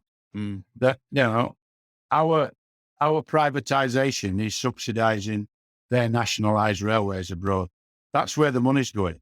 It's been invested in other railways. And that's, of course, why they can afford to put the fares down or give free fares for a while until people get back on the feet. And of course, it has the benefit of, you quite rightly saying, takes people off the roads. But do I envisage that happening over here? Afraid not. This will be an interesting one with you. I want to talk about this because I feel that more and more of everybody's work is becoming, you have to do some social media, even if you're not producing content yourself, like you're appearing in content or people are asking for quotes, or you have to work, in something like Teams, or like it's becoming more and more part of how we work. So do you have to do any social media work yourself? Obviously you're doing this podcast, and you said that you've been doing sort of media interviews recently, but in terms of the social media aspect, do you have to do much? And if you do you think that the time you spend on it is worth that time? Like, does it give value back in terms of what comes back for you? Social media, within my job as a trade unionist, and within my job as I was on train, it's a double-edged sword. It's a magnificent tool if you use it right. During the lockdown, we did all our branch meetings virtually on Zoom. The staff on the trains that stayed at home, or that did, we had it in each, you have what you call a training day, and it's to update the staff on anything new that's in their particular realm of work or whatever. And that's one day every month. And they did that. They had the mobile phones that the company provided, and they put Teams on there, and they actually did the safety days sat at home rather than coming and sitting in the classroom. They did it at home. Okay, not great if you've only got one room or anything like that, and but yeah, it does that. At work, the companies have all embraced social media. Sometimes good, sometimes bad. They have their own Twitter accounts, they have their own Facebook accounts, they have all this that they can relate with the passengers about. It's a double-edged sword for the staff. Because of the trade unionist, I have to tell the staff, be very, very careful of what you put on your social media platform. And I have had disciplinaries where I've had people dismissed because of the comments that they put on social media that the companies have decided will bring the company into disrepute. So it's a double-edged sword if you look at it that way. As a trade unionist, it's an invaluable tool for us because we can now set groups up within the industry, within other areas, and we can talk to each other and we can see what's going on elsewhere. So we're more up to date with it. The trade union movement itself has without doubt embraced social media. But again, with the caveat that please be careful what you do. I mentioned earlier the massive votes that we got in this strike ballot, and I'm absolutely certain that social media helped us out in getting that massive response to it. We had direct access to people on their social media. We did what we call phone banking, where, I would get a list of all my members within a particular company. I would ring them and talk to them. Have you sent your paper back? We did texting, where we asked them exactly the same question. Never told them what to vote, never said what to vote. Just said, have you sent your vote back? It's essential you send your vote back because of the percentages, blah, blah, blah. We did that on varying groups that were set up, railway family groups, wherever. So, social media, it's had a massive, massive effect on both my working life and my union life as well. It's made it so much easier for me to contact people, for me to speak to people directly, for me to make plans, for me to get information out. But the other side of that is you also have to be very, very careful about what you do, who you do it, or who you speak to. There's plenty of people out there and the companies themselves have people that sit there and do nothing but look at social media. Yeah. And if they see something on there that they think is out of order, then you will soon be pulled in about it. There's absolutely no doubt about it. Yeah. So, I think it's a brilliant concept if it's used correctly. And certainly I don't think I could do my union job without it now. I think you use it to the best of your ability, if you like. And I used it for contacting my members and having conversations with my members. And as I say, we had branch meetings over Zoom for the best part of 18 months. It was difficult to start with because you've got to set it all up. You've got to get people used to it. But it worked. It kept us in the loop and it kept us talking to each other. And it kept, in the outset, I think it actually increased the numbers of people that joined in because we're a young generation these days. And people are au fait with social media and they'll go on and do social media, whereas they won't get out of the armchair and come and walk down to the local meeting room or the pub to sit in a branch meeting and do it, but they'll do it online. I encompass it, but I'm very careful with it because it can be as bad as it can be good. But I don't think I'd be without it these days. And coming from somebody, that's an old fogey, then, I've had to learn to use it. But I learned quickly and I think it's a good thing, but it's got to be used correctly. Yeah, I mean, you mentioned the pub there, and obviously there's a long history of, work and union work being done in the pub. I'll tell you something. Those spaces have kind of gone. I'm thinking that, this is a kind of, I've heard platforms described as like malls, and they kind of are of like, you've got this window of various shops you can look in.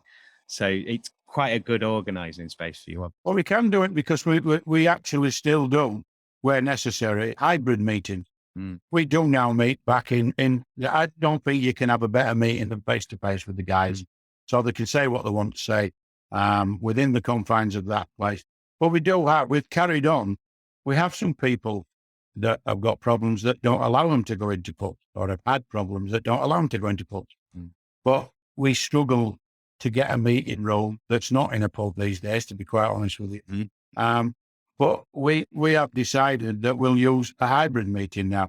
And those people, if they can't make, and there's people that genuinely live out of your area that don't want to be traveling in to sit 2 hours and talk to you and then travel away again. So we use hybrid meetings and we say, look, if you genuinely can't make it, I don't want it to be a substitute.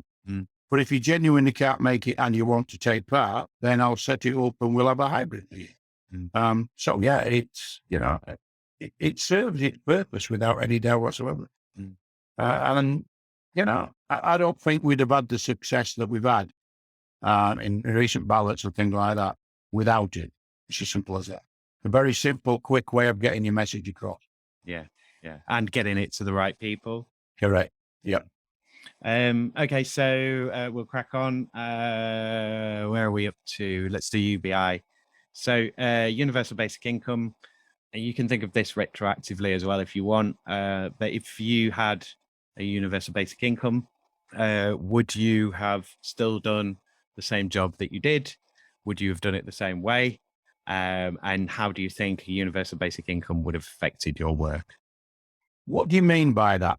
Okay, so you're getting enough money each month, kind of like a pension, but work, Yeah. but paid more. Okay. So you're getting enough money to cover your rent, your basic needs. So you don't have to necessarily worry about bills and so on. So it's a way of it's a practical way, basically, of asking the question: if money wasn't a concern, would you have still done what, would you still do the job? It's hypothetical, really, isn't it? But if I'm honest, I don't think personally I could have been one of these that just sat back and did nothing. I would have had to have had something to do. Yes, it'd be nice for me to say, well, yeah, I've got £1,000 a week coming in. I can go out and do what I like. I can go in there, but you get bored with that. I get bored. I have my 2 weeks holiday. I love it. But then, me and my other half say, well, it's great. It's always nice to get back home, get back into the swing of things. So would I have? Now, I've often said, and there's, I'm one of these that says, if I had to live my life over, would I change much of it? And I don't believe I would, to be quite honest with you. And yet I've had some rough times, when I was a young man and my dad and I weren't getting on and things got out of hand and things like that. Would I have changed those things? I'm not sure I would, to be honest with you, because it gave me an outlook on life that I don't think there's much could faze me these days. I mean, and it wouldn't have fazed me through my work life, because as much as me and my dad didn't get on, we did make up before he sadly passed away. And what my dad taught me, I mean, I lost my mum when I was 11, and my dad was a long distance lorry driver, having come out of the forces, and I've got 4 brothers and sisters, and he packed work in to raise his kids. And yes, at the time I thought he was a bad bugger and he rolled with an iron fist. But you know what? The life skills that he taught us through all that, I learned later he did it for our benefit and not anything else. And he taught me life skills that I thanked him for ever since. And it's like work. Work's done exactly the same. So I could never see my life where I haven't had a job or something to do. It's been part of the tapestry of me, and it's made me where I am today. And I've helped a lot of people on the way because I've got that work and because I enjoyed doing that work. When I joined the railway in 69, did I think I'd be there 48 years later? No, I didn't. It was a job that at that time suited, but I was a man of the world and I was going to change and I was going to move around. But I loved the job and I stuck with it. And I don't think it would have, I had a comfortable life at one stage, the wages that I was getting kept me in a reasonable standard of living. We had a holiday, we had a car, we did things that we wanted to do. And I felt proud that I'd worked for that. So I don't think it would have changed me a great deal. I think I've loved my working life. And I think I would have stuck with it, to be quite honest with you. I might have gone further afield than I could have afforded with the wage if I'd got somebody coming in as well. But would I have packed working? Probably not, no, because I liked my working life. I've liked my life throughout. And I think everything that I've done has taught me something. And I'll be eternally grateful for that. So, if it's all you've ever known, then I can understand why people do it. But if it's not all you've ever known, I don't think it'll ever be a replacement for a working life. I really don't. That's just my personal view. Well, I think as well, because your position as a union rep, I mean, like all that time you've given to the union, you've also given to the railway. And, a rep's not a full-time officer. It's not a paid position. Like you have given a lot of volunteer hours and work and, like you obviously you're not sort of everyone's motivated by money to a degree, because you kind of have to be, and you're incentivized to be. But you're obviously not motivated purely by money, and that I just need to be earning more and this, that, and the other. You're already doing kind of voluntary work, but it's kind of in line with the work that you're already doing. And I think it's a weird relationship, because obviously you have more of a sense of ownership over your role because you're being active about your role. Does that make sense? Yeah. Yeah. I've had this discussion. No rep, no lay rep, as we talked about earlier, or any of our lay reps get paid for what they do. They do it and I did it because, as I say, in the early days, I saw quite a lot of injustice that I didn't like, and I felt somebody needed to speak up for somebody that couldn't speak for themselves. Money, Jesus. The hours that I put in as a rep were unbelievable. I had this discussion. We talked about Bob Crow earlier. I once had the discussion with Bob Crow. When I became a branch secretary, I do get a small payment for being a branch secretary. Every 3 years, every 3 months, I got a payment from the union. Because, I do a lot of it at home. All the union stuff is at home. I do a lot of work. And it's work. So, and we believe in being paid for work. Correct. And so I got that. But I was having the discussion with Bob one day, and I said, Bob, you're the great union man, but I said, let me tell you this. You talk about your branch secretaries and me getting my 3 monthly pay.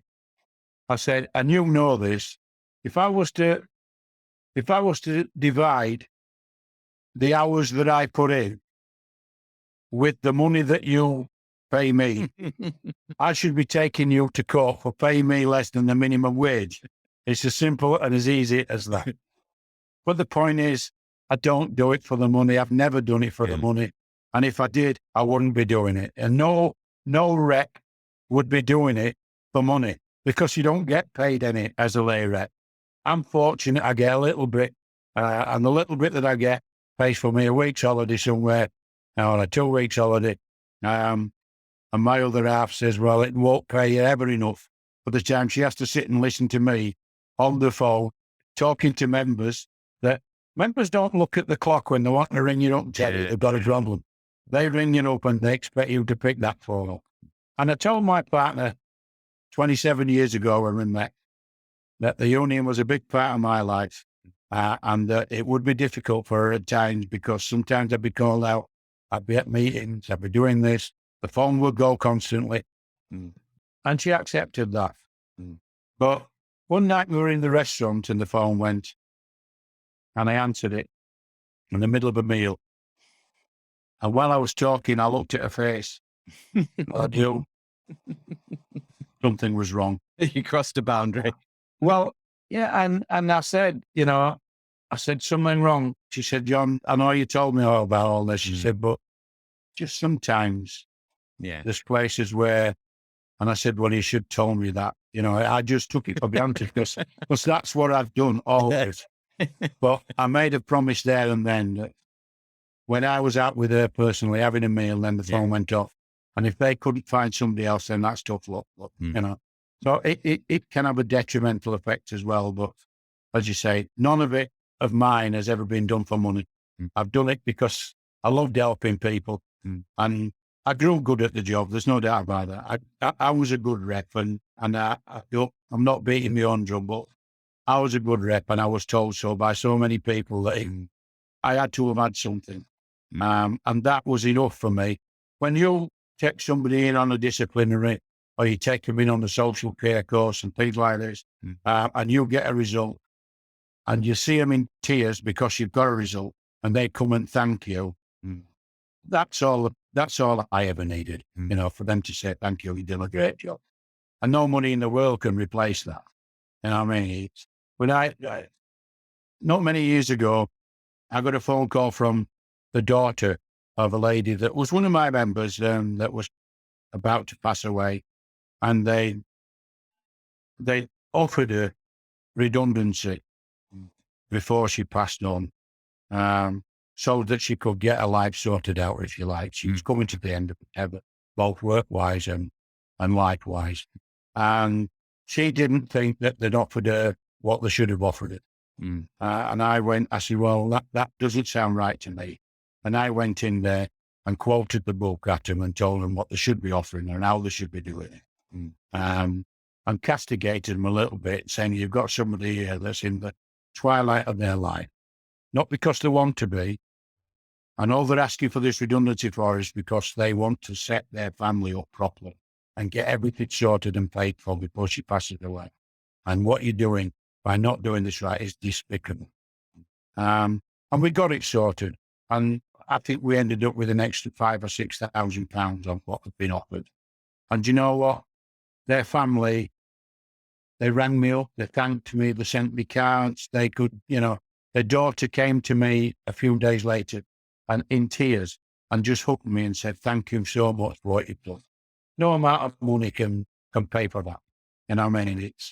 And if I got that once a year, we're happy. It's just, I love the job and I love doing it. And money wouldn't have made any difference. I'd have still done it. Do you think it made you stay in the railway as well? I think it did, yes. As I say, I had no intentions of staying on the railway. But the railway, not so much now, but the railway, then when I started, there was a railway family.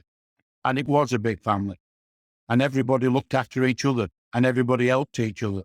And there was tremendous camaraderie between everybody. And I enjoyed going to work. You know what I mean? And along came privatisation and sort of changed a lot of that. And it changed my attitude a lot as well. I still loved the people. I still went to work, but I didn't enjoy it quite as much. But then, strangely enough, that's when they needed us as reps most. So, you got more satisfaction out of the repping side of it than you did your working life side of it at that point. But no, I wouldn't have changed anything. I'd have still gone to work, you know what I mean? Because I loved it. The people that I was with, the camaraderie that we had, money couldn't buy that. Money could not buy that. Friends to this day, you know what I mean? I still go back to Gould to see some of my old people. And I've been over here now for, 35 years. Yeah. And I still go, and they still ring me. And we still go out and have a good time. I go through there to see them. It's a friendship. And they say, once you're in the family, you never leave it.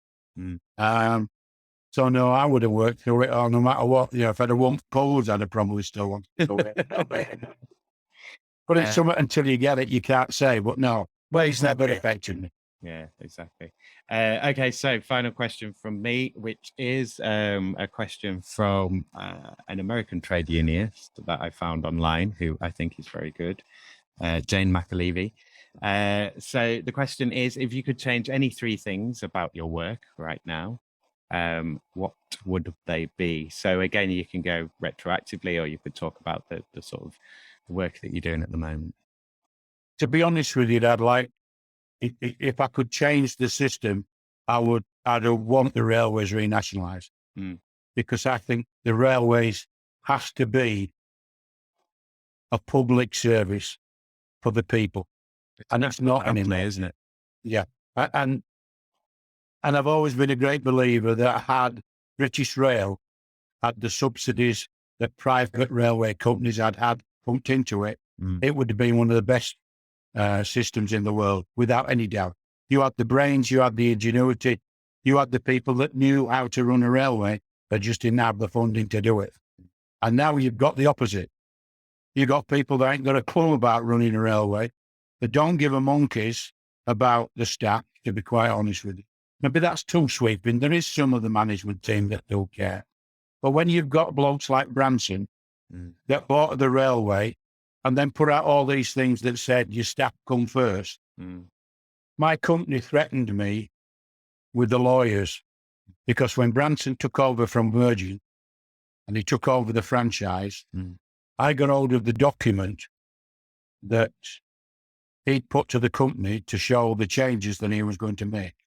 I shouldn't have had it. And I got it quite anonymously. Somebody said, I think you might like to read this. And I read it. It was 117 pages, and I read it. And I was going to meetings at that time, And I sat there and talked to them, but they came in this new big world and said to us, we're going to put a blank sheet of paper on the desk. We want to change the way that we run the railway, and particularly Virgin Rail. They want it to be like the airlines are, and he looks after his staff and he does all this. Yeah. And I said, okay, that's fine. But we want to work with you. And I said, well, give us your ideas. And no, the ideas have got to come from you. I said, no, we're going to change it together. Then the ideas have got to come from both of us. And I stuck this for about 3 meetings. And then in the end, I'd just had enough. And I said, look, when are you going to tell us the truth? Well, what do you mean? I said, I know what you're going to do. I've seen the document. I've read the document. I know what you're going to do. Well, I don't know what you're talking about. So I said, so if I was to quote to you that we will amalgamate the train guard with the catering manager, and we'll call him a customer service leader, and he will run the train and be responsible for all the staff. You don't know anything about that then. And we will achieve this by making everybody multi-skilled, and the rate for this the rate for this job will be this. I said, so you look me in the eyes and tell me that you haven't read that document, and that's not part and parcel of plans. And they ended the meeting there and then. And the next thing I got was a letter from the company solicitors saying that I had a confidential document, and if I dared to share it with anybody, because it had confidential information in it, I would be sued. And I said, well, that's interesting. So I got our solicitors on from the union, and they said, you tell them to speak to us. And they did. And then they sent me another letter saying, look, we may have been a bit hasty here. Perhaps if you could give us the document back. No. So I said, yeah, fine, I haven't got a problem with that. I said, I'm going on holiday on Saturday for 2 weeks. So I said, I've got this document. I'll bring it in to the station and I'll hand it to one of your managers to give to you. Oh, no, please don't do that. Because there was a big section in there about what they were going to do to managers as well. And they said, no, don't do that. Hang on to it and just give us it back when you get back. So I waited until the first big meeting and I handed it back with a big flurry and said, there you are, there's your document. If you'd have asked me for it in the first place, you'd have got it. There would have been no need for solicitors to be involved in it, lawyers to be involved. But I said, I'll just leave you with this thought. You can get the document back, but you can't take it out of there. I've read it. So when we start negotiations again, just remember, I've read it. And, so I'd change all that. I would invest more money into a nationalised industry, give the people the resources that these guys have had to run the job, and put people in charge that know the railways. That's one change in that, mate. Trade union wise, I don't know. I think my union's good because my union is a bottom-up led union. All the people that's in my union are elected, and they have to be re-elected after a set amount of time by the members. So I'm not sure I'd change a lot about the way the union runs. I think if there was one thing I'd change, I'd try to make it less London-centric, because it is very London-centric, and some of the regions feel sometimes that they're left out of it. So perhaps I'd make it less London-centric, to be quite honest with you. And you want 3 things I'd change. You don't have to have 3, but if you've got 3. Does it have to be railway orientated, or I'd like a Labour government that gets back to socialism. But I think that's a dream that may well turn into a nightmare, because I'm on like hell about Tories. But I'm not sure that my friend at the top of the Labour Party is going to be any better. I think he's a blue-red, if you like, for me. I don't think he's got an idea about what they're going to do.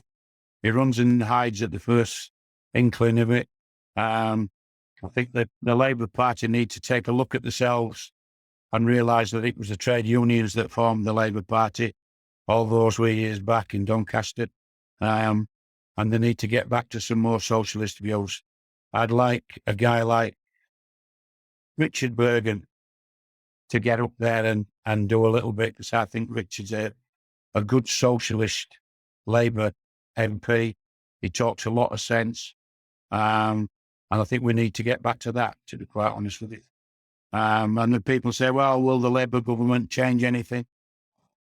I don't know is the truth, but I'd still prefer a Labour government than the show that we've got at the moment. So, they're the three things I think I'd change. Any government's going to change things. It's what they change and how much damage that does. I think we went downhill the minute that we elected Tony Blair. I think we went from being a socialist party, and I'm not a member anymore, and my union are not affiliated. And people say, why did you drop out? And I correct them and say, we didn't drop out, we got expelled. We tried to pay our subs and they wouldn't have us. And that was simply because they tried to tell us that we had to back only Labour candidates in local elections and in general elections. And we objected to that and said, there's plenty of local government officers or local people standing for councils and office that if they agree with our principles and they fight for our principles, then we should be able to vote for those if they're the best candidate. And they said, no, you will vote for the Labour Party or we will expel you. And that's what we said. Do I see us reaffiliated? Certainly not with this shower, no. I mean, if I'm going to be saying ridiculous things now, but yeah, anyone that's been to a private school just shouldn't be in the Labour Party. What are you doing here? Go away. Don't need you. No, you're absolutely right. They haven't got a clue. Your party's over there, the Tories. Yeah. Go sit with them. That's who you are. Yeah. I did a podcast a few days ago. Some kid had rung me up to do one. He was just 15 minutes. And he asked me something about the Tories. I said, well, you'll not get... The Tories are not and never will be the friends of the working class. They're all millionaires that are all looking after themselves. And we jumped on that. Well, they're not all millionaires. Yeah, they I are. said, no, but that all want to be millionaires. And that's the difference. They will be at the end of their careers. Yes, exactly. That's their sole aim in life, isn't it? Yeah. After they've had a few handouts, Yeah. We mean real handouts here, say Kent or Yeah. Oh, not like a few thousand in benefits or whatever, but like an entire region or entire company. Exactly. And the same people that are talking about having to cure the problems with our companies at the minute and the absolute outrageous cost of living. But yeah, of course, in the end, you look at them and there's 50 odd of them have had the electricity bills and the power bills paid for them while ever they're in there, They get subsidised meals, they get subsidised drinks, they claim this, they claim that. It's about 15 pay rises every 5 minutes. Oh, yeah. Well, that's what they said to me. He spoke to me on the other podcast and he said, well, Boris said that we can't afford a pay rise because all that does is feed inflation. And I said, look, I'm a working class guy. I didn't do very well at school. But I said, let's look at the other side of that. Because nobody's had a pay rise for 3 years and inflation's through the roof. So one of us has got to be wrong. And he said, oh, well, I said, no. I said, what's fueling inflation at the minute is these companies still paying their shareholders millions of pounds in dividends and it's going out the country into their tax havens. That's why. I said, if you look at it from a reasonable point of view and say, look, if I spend £90 a week at Morrison's on my big shop, and at the moment, I can only go out and spend £40 a week at Morrison's on my big shop because I ain't had a pay rise. If you give me a reasonable pay rise, I still might not spend 90, but I might spend 80 or 75. And if I'm spending 75 and that's going back into the system, then it will bring inflation down because people are spending money. Yeah. And he just didn't seem to be able to clinch that at all, Well, he's probably going for his own career and waiting to be given his own big fat check. Well, the Upton Sinclair thing, isn't it? Of it's difficult for a man to understand something when his pay depends on him not understanding it. Exactly. That's exactly right. And I had to laugh at all his all these facts that he were quoting me were all the right-wing press cutting in that out.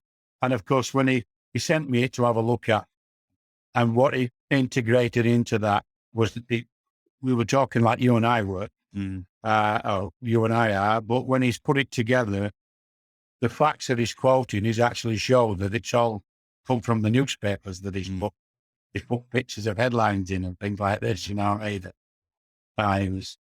It was funny, like, well, I just don't think he had an inkling about what he was talking about, you know. Such is life.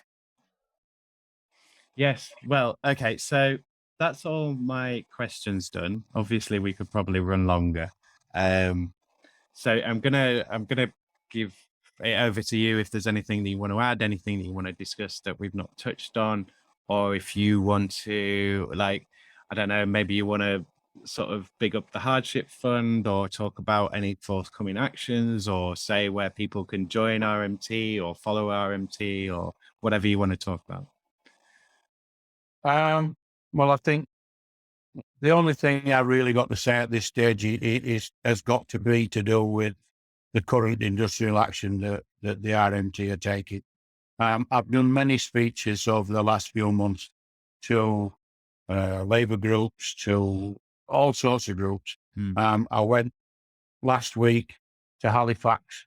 I was invited along there to speak on the 180th anniversary of the great strike in Halifax, as they put it. But that was, 500,000 people on the street, in 1842.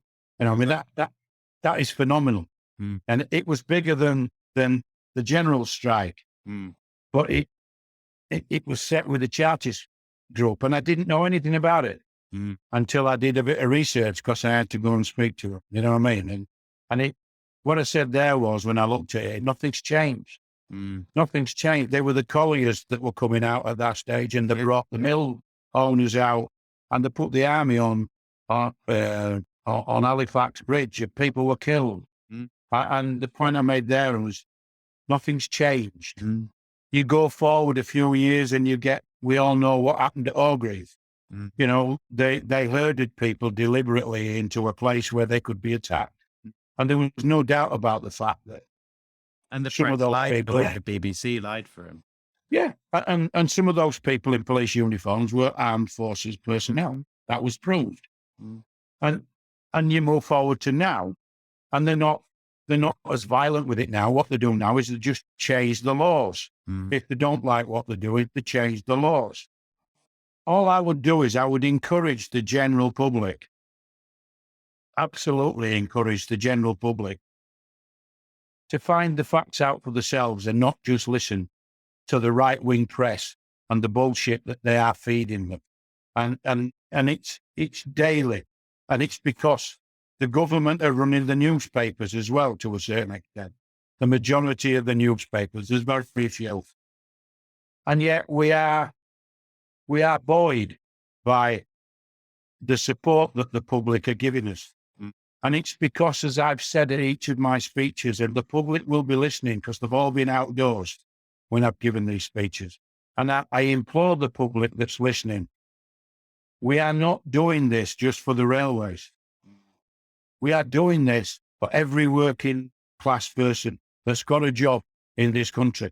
Because if they get away with it with us, they'll get away with it with everybody, because it won't stop here. Everybody should fear their job. 800p an hour staff out the window.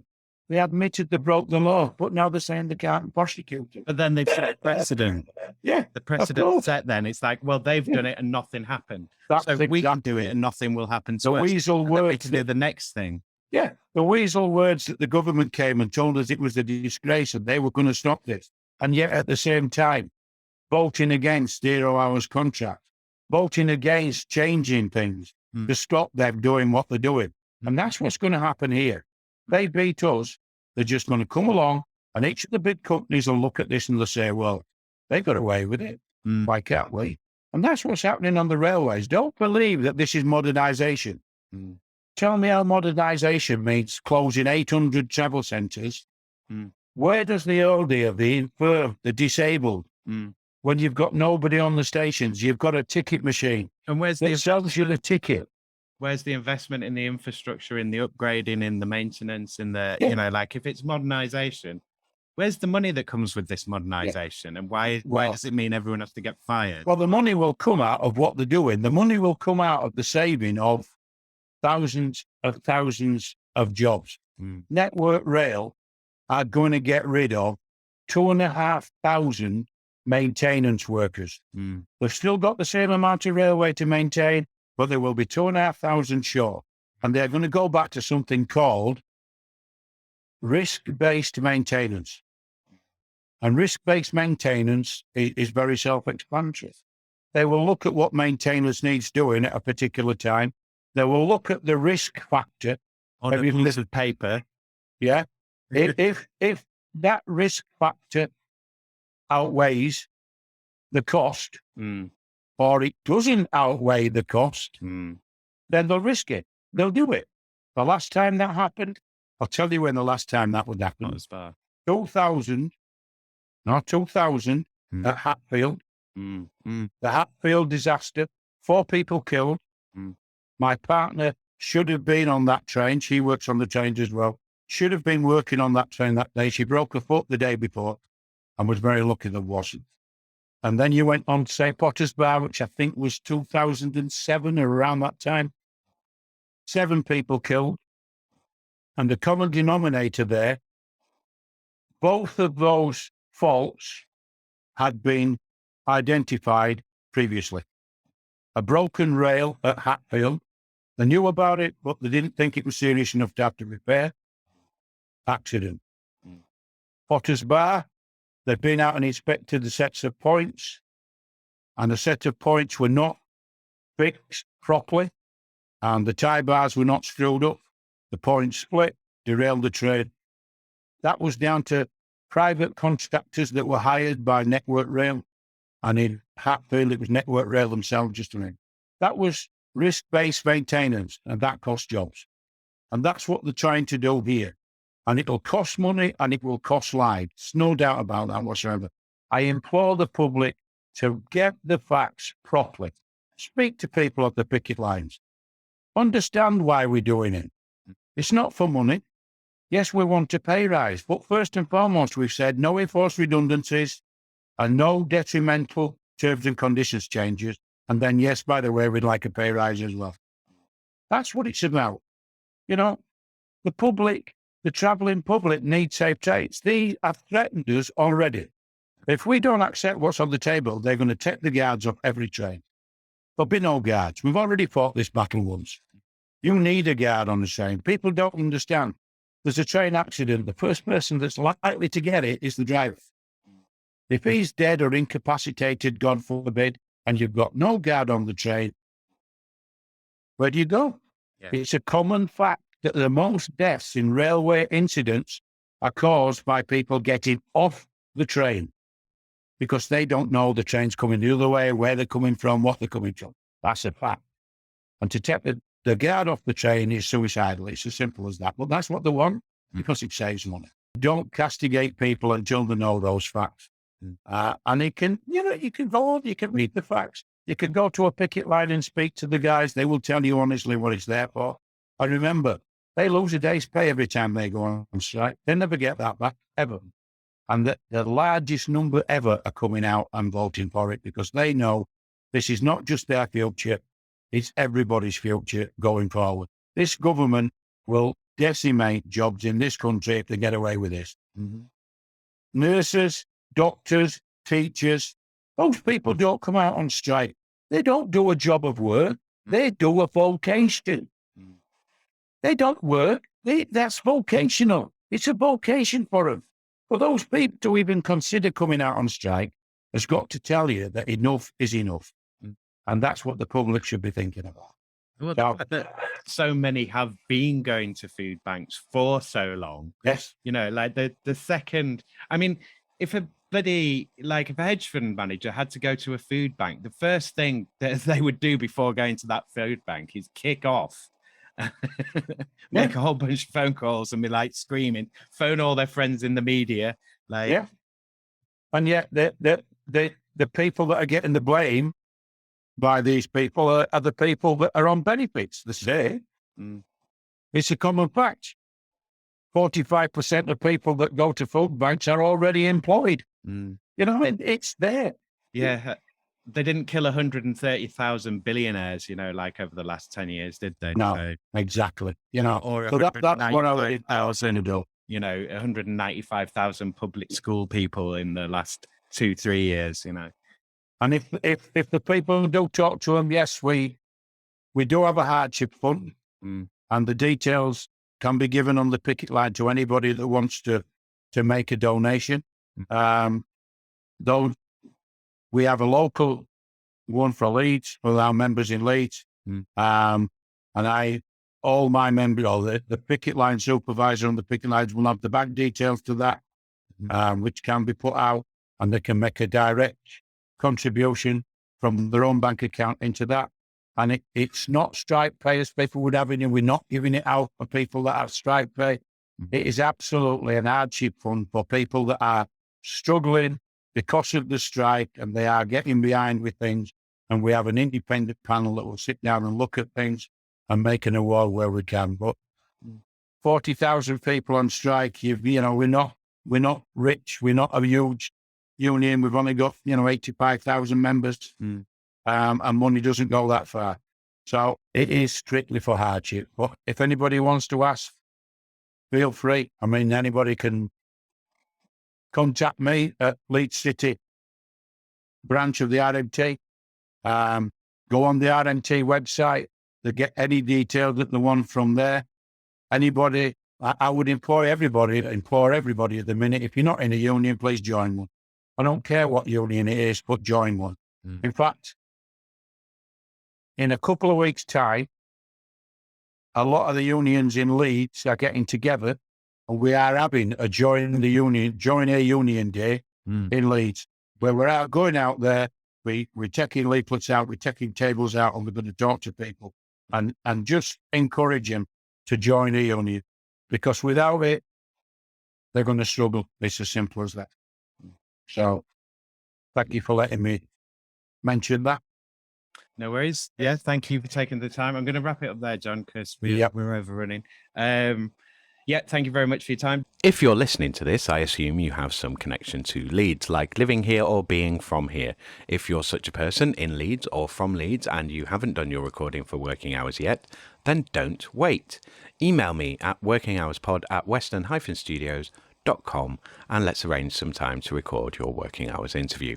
If you want to be a guest on the show, put guest in your subject line and add a short bio in your message along with some indication of your availability. I will need a 2-hour window for us to record in. I can record in your work time or during your downtime. I have been recording interviews for Working Hours for over a year on Zoom, but I can record offline as well. How do you feel about work? What do you like and not like about your work? You can be on Working Hours anonymously, or you can promote yourself, your company, or your brand. Cleaner or owner, what is your experience? Have your voice heard for a change. Share your wisdom with people who want to hear it for a change. Give us the inside skinny on what's happening in your industry. Loiners, what are you doing in the world? What is Leeds doing most of the time? Be a part of local history. Be on Working Hours. This is your show, Leeds. It's all about what you are making and have made of yourself and of our city. Do you even know what you're doing? If you think you do, then come and tell me about it. Come on Working Hours, even if you don't know what you're doing. I certainly don't. Email me right now.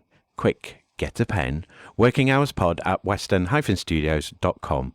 If you're allowed to do that, that is. If you're not allowed to do that, then maybe sneakily tell me why. You can email this show securely and anonymously via westernstudios@protonmail.com. And I could alter your voice on a recording and keep you anonymous. Come and tell me how awful and dodgy your employer is. If you and your business aren't ashamed of what you do, then let's hear all about it. What good are you doing the rest of us? Are you socially useful? Am I? Is this? Send your feedback, questions, comments and queries right now to workinghourspod@western-studios.com. Follow this show on Twitter @WorkingHours3 and on Instagram @WorkingHoursPodLeeds. to find out when new episodes are being released or to DM me with any questions or comments. Or you can use the hashtag WorkingHoursPodLeeds on either site to find me. I'm on Facebook at facebook.com/western_studios_leads. And I'm on LinkedIn, linkedin.com/in/Simon-Treen. Or you can go to my company page, linkedin.com/company/western-studios. Yes, I have a company of one. To be fair to me, I am the best company that I have ever worked for. If you want to work with me to make a podcast or any digital audio content in Leeds, then get in touch. Whether it's for a cause, for publicity campaigns, product promotions, sales, or just for your own passion projects, then get in touch with me, Western Studios, now.